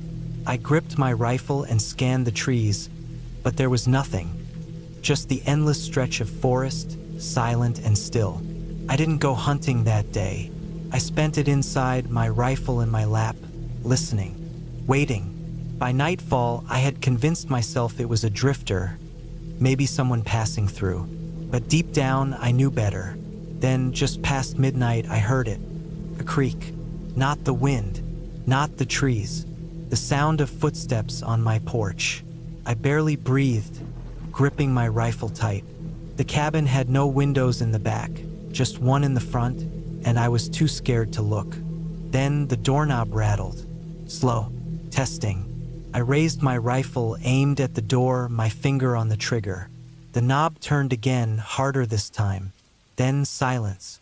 I stayed like that for hours, my eyes locked on the door, my body rigid. The wind howled, the trees swayed, but nothing else happened. By dawn, I forced myself to move, to open the door. There were no footprints, no signs that anyone had been there. But I knew what I had heard. I packed my things that morning and left, not stopping until I was back in my truck, heading down that long dirt road, away from the cabin, away from whatever had been out there. I never went back.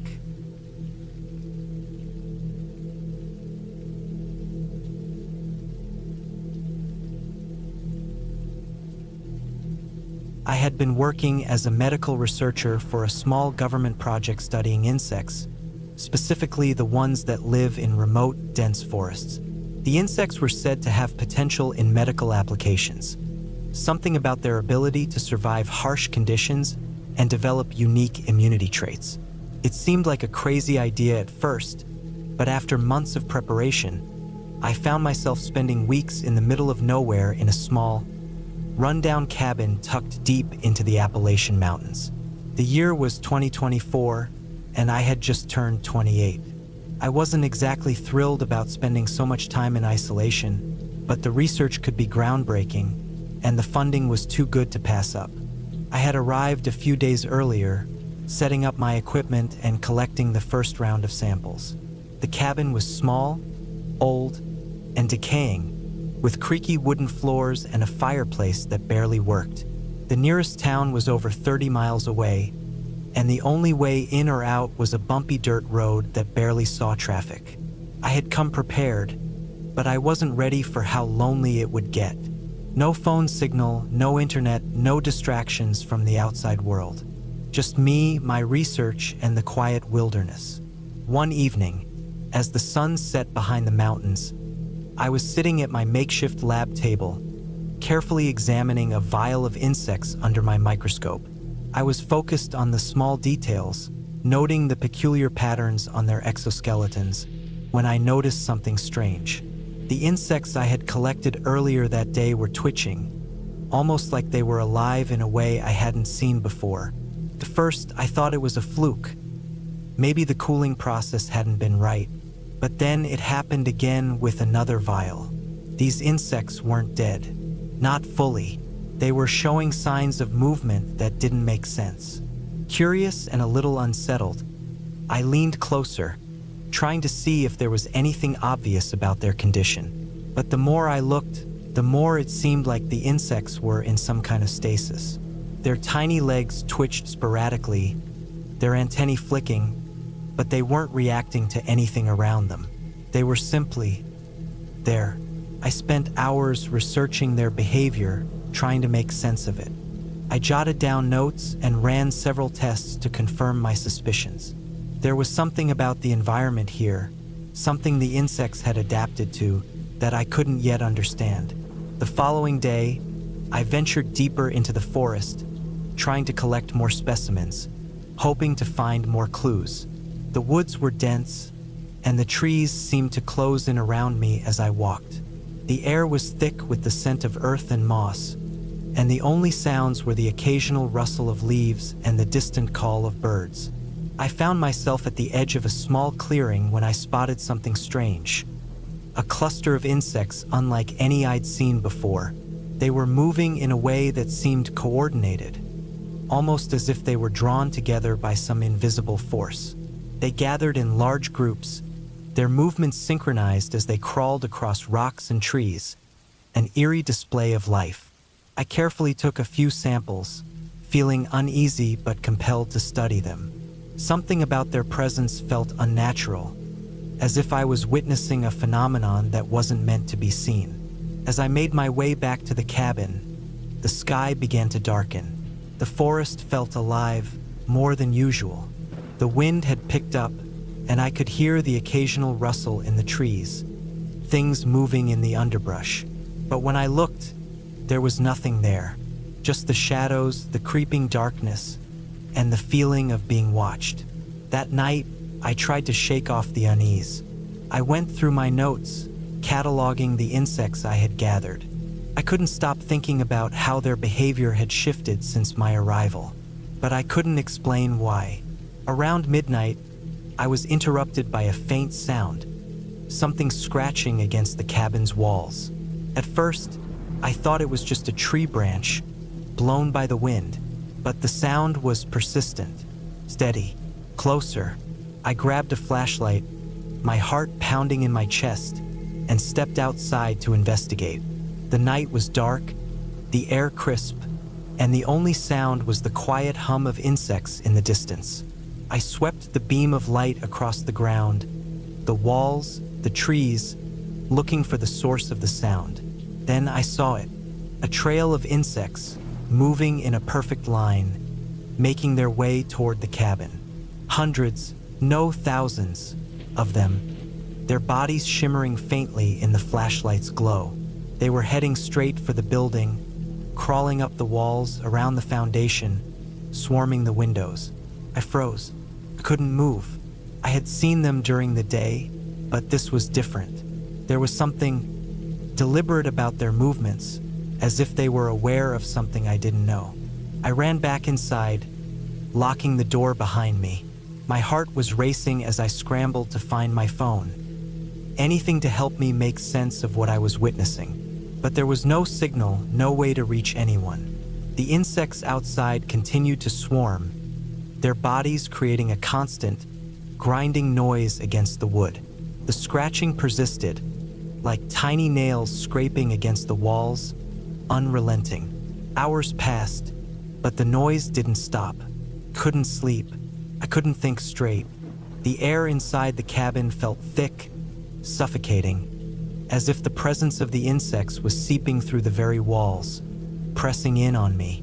I spent the next few days trying to understand what was happening. The insects were no longer just a curiosity for my research. They had become something more. Their movements, their behavior were too coordinated, too precise. It was as if they were part of something larger, and they weren't alone. That afternoon, as I walked through the woods once more, I noticed something else. The trees seemed to be dying, their leaves turning brittle and brown. The air had a strange, almost metallic taste, and the ground beneath my feet was soft, as though the earth itself had been altered in some way. I had to leave. The insects, the strange behavior, the sense of something larger, there was too much going on.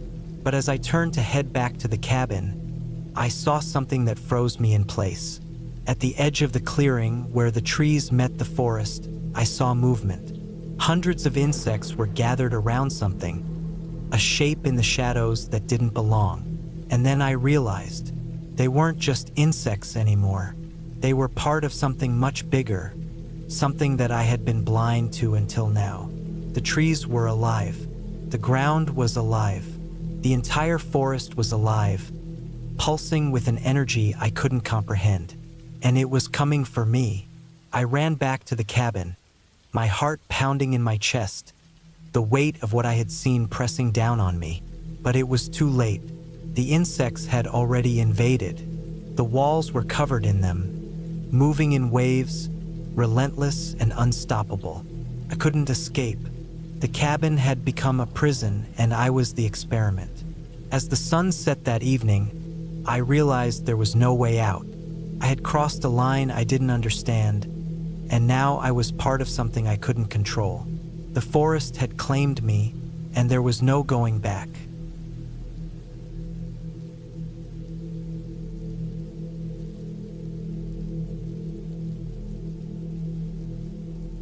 It was supposed to be a simple getaway, just me and my friend, Zach, spending a long weekend at my wife's grandmother's old cabin. The place had been in her family for generations, a small, rustic structure deep in the woods of northern Minnesota. It hadn't been used in years, but my wife thought it would be a nice, quiet escape.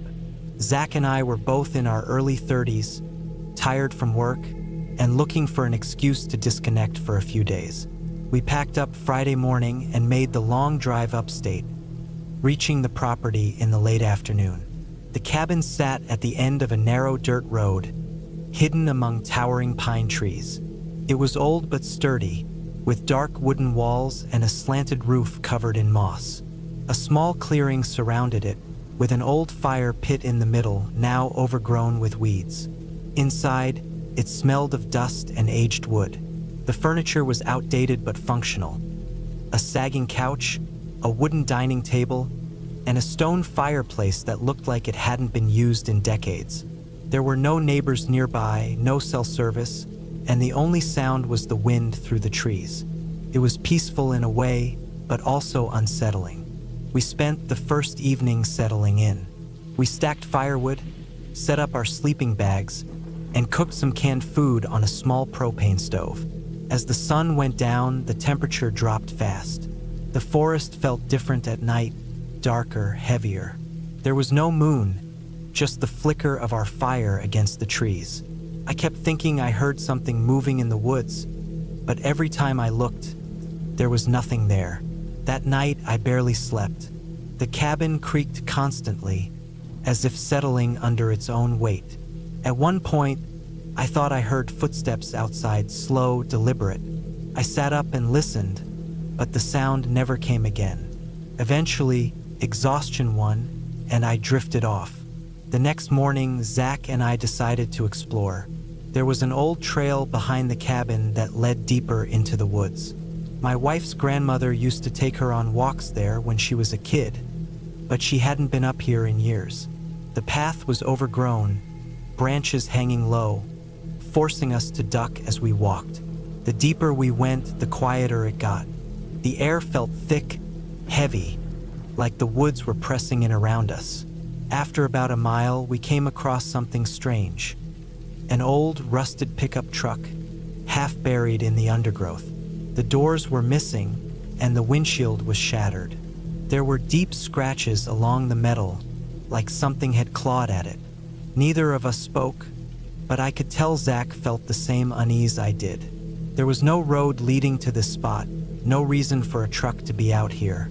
It had been here for decades, abandoned and forgotten. We kept walking, but after another half mile, I got this overwhelming sense that we weren't alone. I couldn't explain it, but I felt watched. The hairs on my arms stood up, and my stomach twisted. Then the smell hit us. It was rancid, something rotting, something old. I gagged and covered my nose, but it didn't go away. Zach smelled it too. We looked around, but there was nothing, just trees thick and endless. Then something snapped, a branch breaking close. We turned and walked back fast, not running, but close. The feeling of being watched never left. Back at the cabin, we didn't talk about it. We cooked, drank a few beers, and tried to shake the feeling. The fire crackled as the sun set, and the forest returned to its eerie quiet. That night was worse than the first. I woke up around 2 a.m. to a noise outside. It wasn't the wind, it was movement, slow and steady. Something was circling the cabin. I held my breath, straining to hear. Then the doorknob rattled. My blood ran cold. I waited, heart pounding, but nothing happened. Just silence. After a while, I convinced myself it was my imagination, that the wind had made the door creak. But when we woke up in the morning, the door was unlocked. We spent the morning trying to figure out how the door had been unlocked. Neither of us had touched it. Nothing inside was disturbed, but it didn't sit right with me. We decided to leave that afternoon. As we packed up, Zach pointed something out. Footprints, just outside the cabin, leading away into the woods, barefoot and fresh. Neither of us wanted to follow them, but we couldn't just ignore them. Slowly, we traced them back, deeper into the forest. They led us to a small clearing, and in the middle of it, there was something unnatural. A circle of animal bones, arranged in a perfect ring. Some were old and bleached, others fresh, still stained with blood. And beyond that, something worse. A wooden structure, like a shelter, built from tree branches and rotting wood. A hole in the ground inside, deep and dark. That's when I saw him, standing just beyond the trees, watching us. He was tall, thin, his skin pale and stretched tight over his bones. His clothes were tattered, hanging loose from his frame.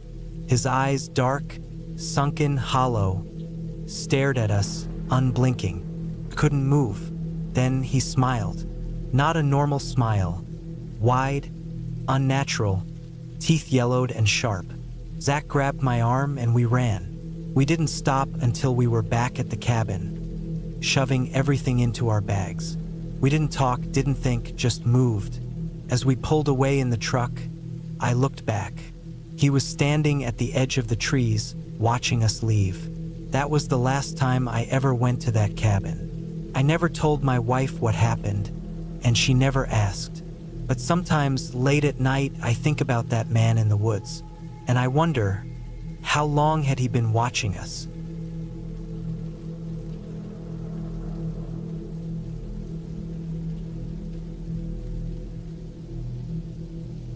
It was a cold, quiet evening in late autumn when I decided to spend the night at the old cabin my cousin had inherited from his grandparents. The cabin, tucked away deep in the woods, was far from any town. The kind of place where cell phones had no signal, and the only sounds that filled the air were the rustling leaves and distant calls of animals. I was looking for a break from the constant buzz of city life and figured a weekend in isolation would be the perfect way to unwind. The drive there was longer than I anticipated, but once I arrived, I was greeted by the familiar, weathered exterior of the cabin. The wood was chipped, the windows slightly fogged from years of neglect, but there was a certain charm to it, a timelessness that made me feel safe, even if the place looked a bit run down. The sun had already started to set when I unloaded my things and stepped inside. The interior was dusty, the smell of pine mixed with a hint of mildew in the air, but it was cozy enough. I built a fire in the old stone fireplace, poured myself a drink, and settled in for the night. It was peaceful at first. The crackling fire, the dim light of the cabin, and the silence of the surrounding woods made it feel like I was a million miles away from civilization. But as the night stretched on, something felt off. It wasn't the usual unease that comes from being alone in a remote place. It was more of a subtle tension, a sense that I wasn't as alone as I thought. Around midnight, I noticed something strange. The wind had picked up outside, howling through the trees, but there was another sound mixed in with it. It was faint at first, almost like a rustle, like someone brushing against the trees. I tried to convince myself it was just an animal, maybe a deer or a raccoon, but the noise persisted, growing louder as the minutes passed. My thoughts kept drifting to the old stories my cousin had told me about the cabin. How his grandparents had always said it was haunted, though I never believed in that kind of stuff. I grabbed the flashlight from the table and went to check the windows. My heart skipped when I saw a figure standing just beyond the treeline. At first, I thought it was a trick of the light, but as I focused, I saw a woman standing still, her face hidden by the shadows of the trees. She didn't move. She didn't even seem to breathe. I froze, the hairs on the back of my neck standing up. Who could that be? I hadn't seen anyone drive up or even walk on the path that led to the cabin. I had checked the area when I arrived, and no one had been around. I tried to rationalize it, but there was no denying the figure in front of me. The wind picked up again, and the woman took a step forward, still motionless but closer now. My breath caught in my throat as I backed away from the window.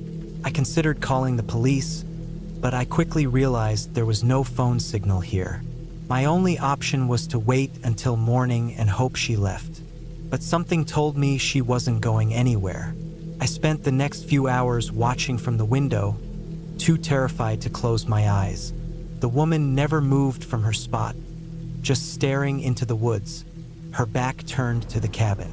It was the strangest thing. There was no reason for her to be out here, especially at this time of night. No one else lived in this part of the woods. At some point, I must have dozed off because I woke up to the sound of a loud thud outside. My heart raced as I looked toward the door, hearing the rustle of footsteps on the porch. I grabbed the flashlight, my hands shaking, and cautiously moved toward the door. I listened, straining to hear any sound over the thumping of my own heart. Nothing. It was completely silent again. I took a deep breath, trying to calm myself. Maybe it was just an animal, maybe the wind had knocked something over. But then I heard it again, a soft knocking, as if someone was tapping on the door. I didn't move. I didn't breathe. The knocking stopped after a few seconds, and then, just as suddenly as it had begun, I heard the sound of footsteps moving away. I waited for what felt like an eternity before I dared to look outside. There was no one there. The porch was empty. My heart still pounded in my chest, but I couldn't bring myself to open the door. The woman was still out there, and she had been watching the cabin. After what felt like hours, I finally managed to fall back into a restless sleep. When I woke up the next morning, the sun was already rising, casting an eerie glow across the woods. I was exhausted, my mind still reeling from the events of the night before. I had to leave. I packed up my things, deciding that the isolation was no longer worth it. But as I was loading the last of my bags into the car, I saw something that made my blood run cold. There, in the dirt just outside the cabin, was a footprint. But it wasn't just any footprint. It was small, delicate, almost childlike, yet it was far too deep for the soft ground to have made. The kind of mark left by someone who had been standing there for hours, maybe even days. And just beside it, written in the dirt, were 3 simple words: "I'm watching you." I ran to the car, locking the door behind me and peeling out of the gravel driveway. As I left, I glanced back at the cabin one last time, and there, standing at the edge of the woods, was the woman. Her face was still obscured by shadows, but I could feel her eyes on me, and I knew I would never forget the terror I felt that night. To this day, I don't know who she was or why she was there. All I know is that something was watching me, and I had to leave before it was too late. I haven't been back to that cabin since, and every time I drive through those woods, I can't shake the feeling that I'm still being watched.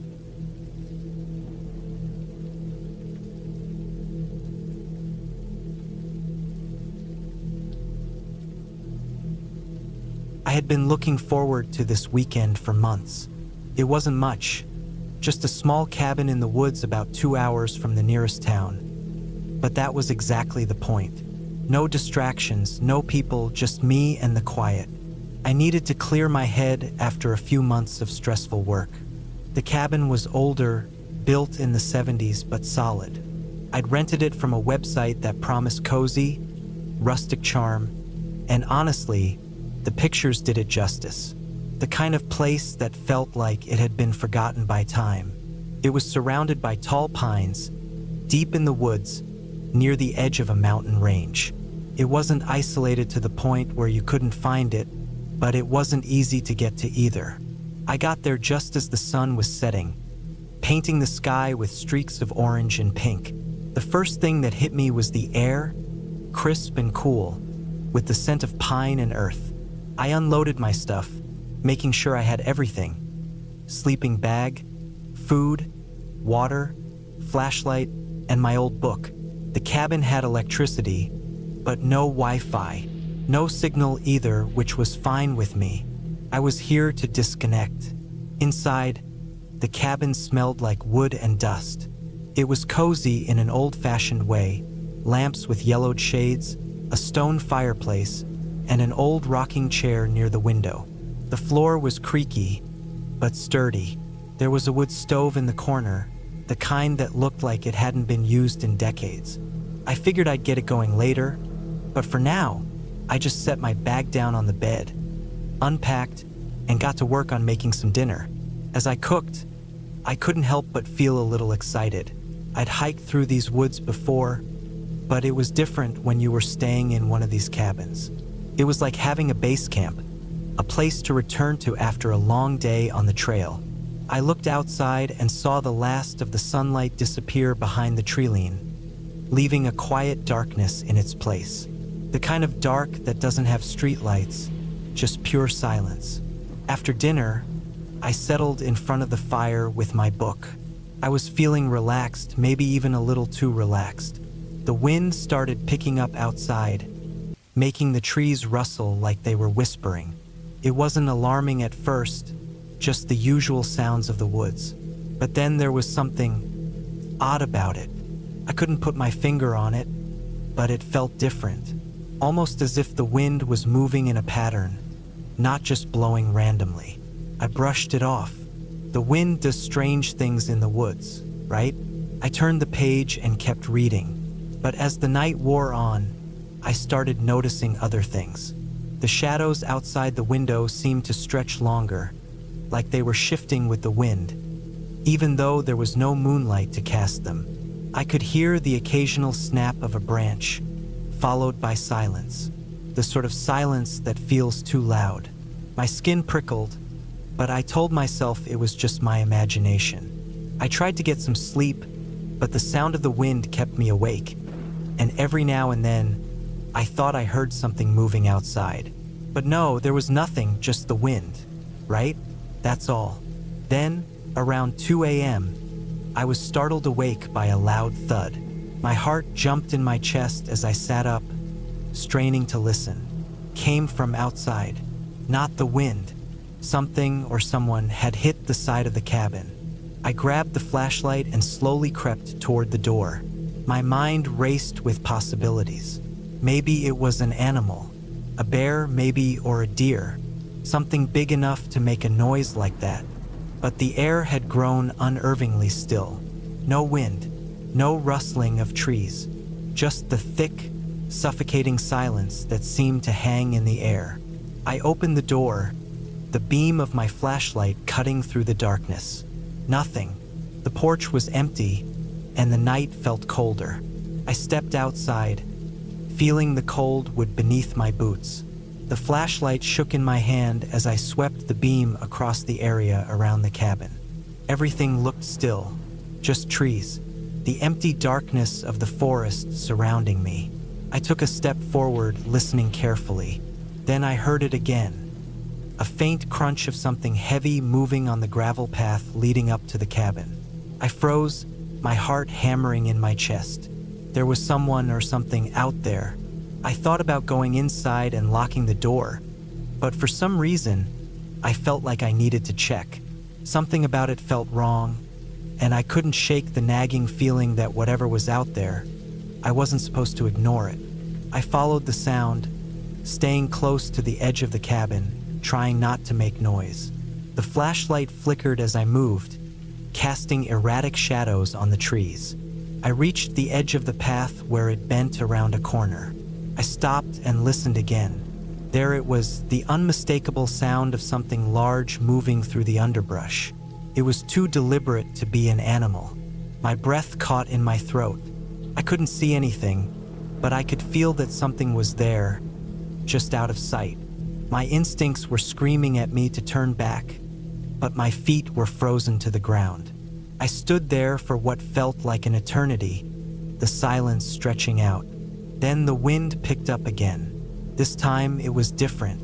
It sounded almost like a voice, low and rasping, carried on the breeze. I quickly turned and ran back to the cabin, slamming the door behind me. My heart was racing, and I locked the door, even though I wasn't sure what good it would do. I grabbed my phone, but of course there was no signal. I spent the rest of the night on edge. The noises outside didn't stop. Twigs snapping, the low groan of branches bending, that eerie, unplaceable whispering sound in the wind. I couldn't shake the feeling that I was being watched. Every few minutes, I would shine the flashlight out the window, but all I saw was darkness. By morning, I hadn't slept a wink. I didn't know what to do. Should I leave? Should I stay and wait for help? I couldn't shake the fear in my chest, but I didn't want to make rash decisions in the cold light of day. Maybe it had been an animal. Maybe I was just being paranoid, but I didn't want to take any chances. I packed up my stuff quickly, shoving everything back into my bag. As I stepped outside to load up the car, I looked around one last time. The woods were quiet now, but the feeling of unease lingered in the air, thick as fog. I reached the car and threw my bag into the back seat. Just as I was about to get in, I heard a faint crunch of gravel behind me. Slowly, I turned, holding my breath. There, at the edge of the trees, stood a figure, tall, with a dark silhouette against the pale sky. My blood ran cold. The figure didn't move. It just stood there, watching. I didn't wait to find out who or what it was. I jumped into the car, started the engine, and sped off without looking back. The road wound through the trees, but I didn't care to look at it anymore. All I wanted was to get as far away from that place as possible. I drove in a daze, my hands gripping the wheel so tight my knuckles were white. It wasn't until I reached the nearest town that I stopped. I was shaken, exhausted, but I couldn't get the image of that figure out of my mind. And the worst part was, I was sure that it was still out there somewhere, waiting.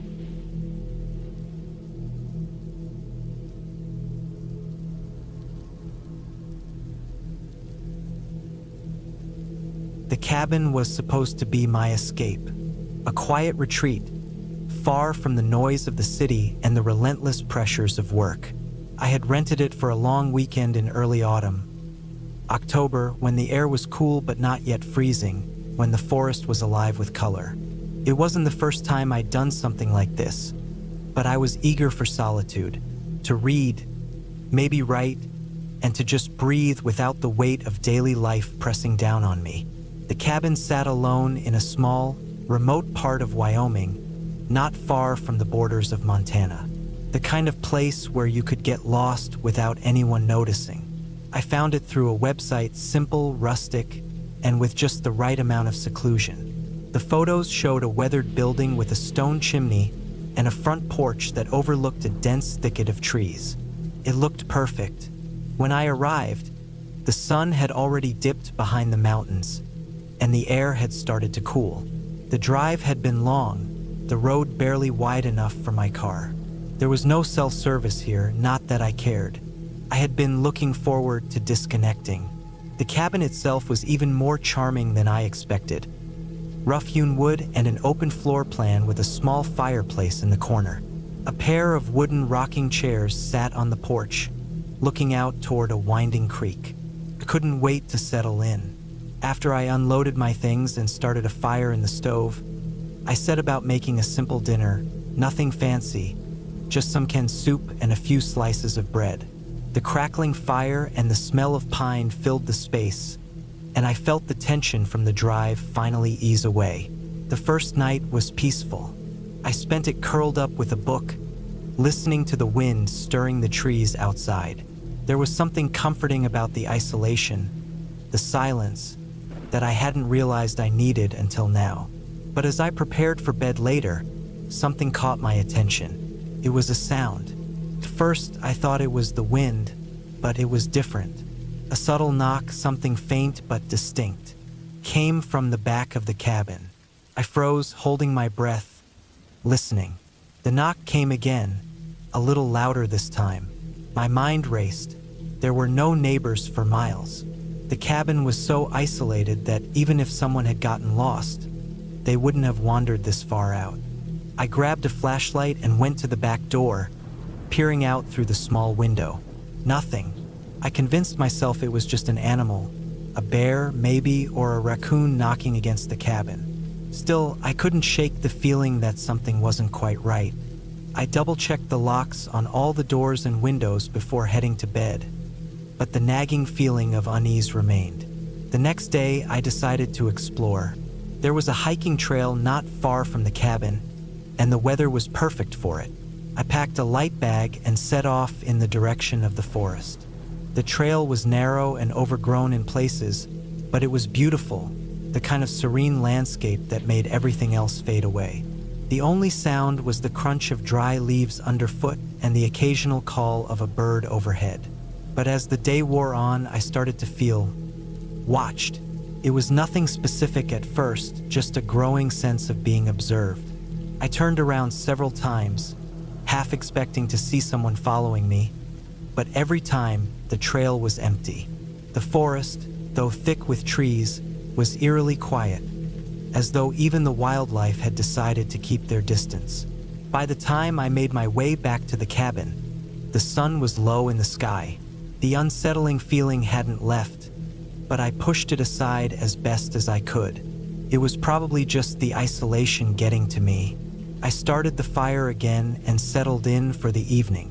But that night, the knocks came again.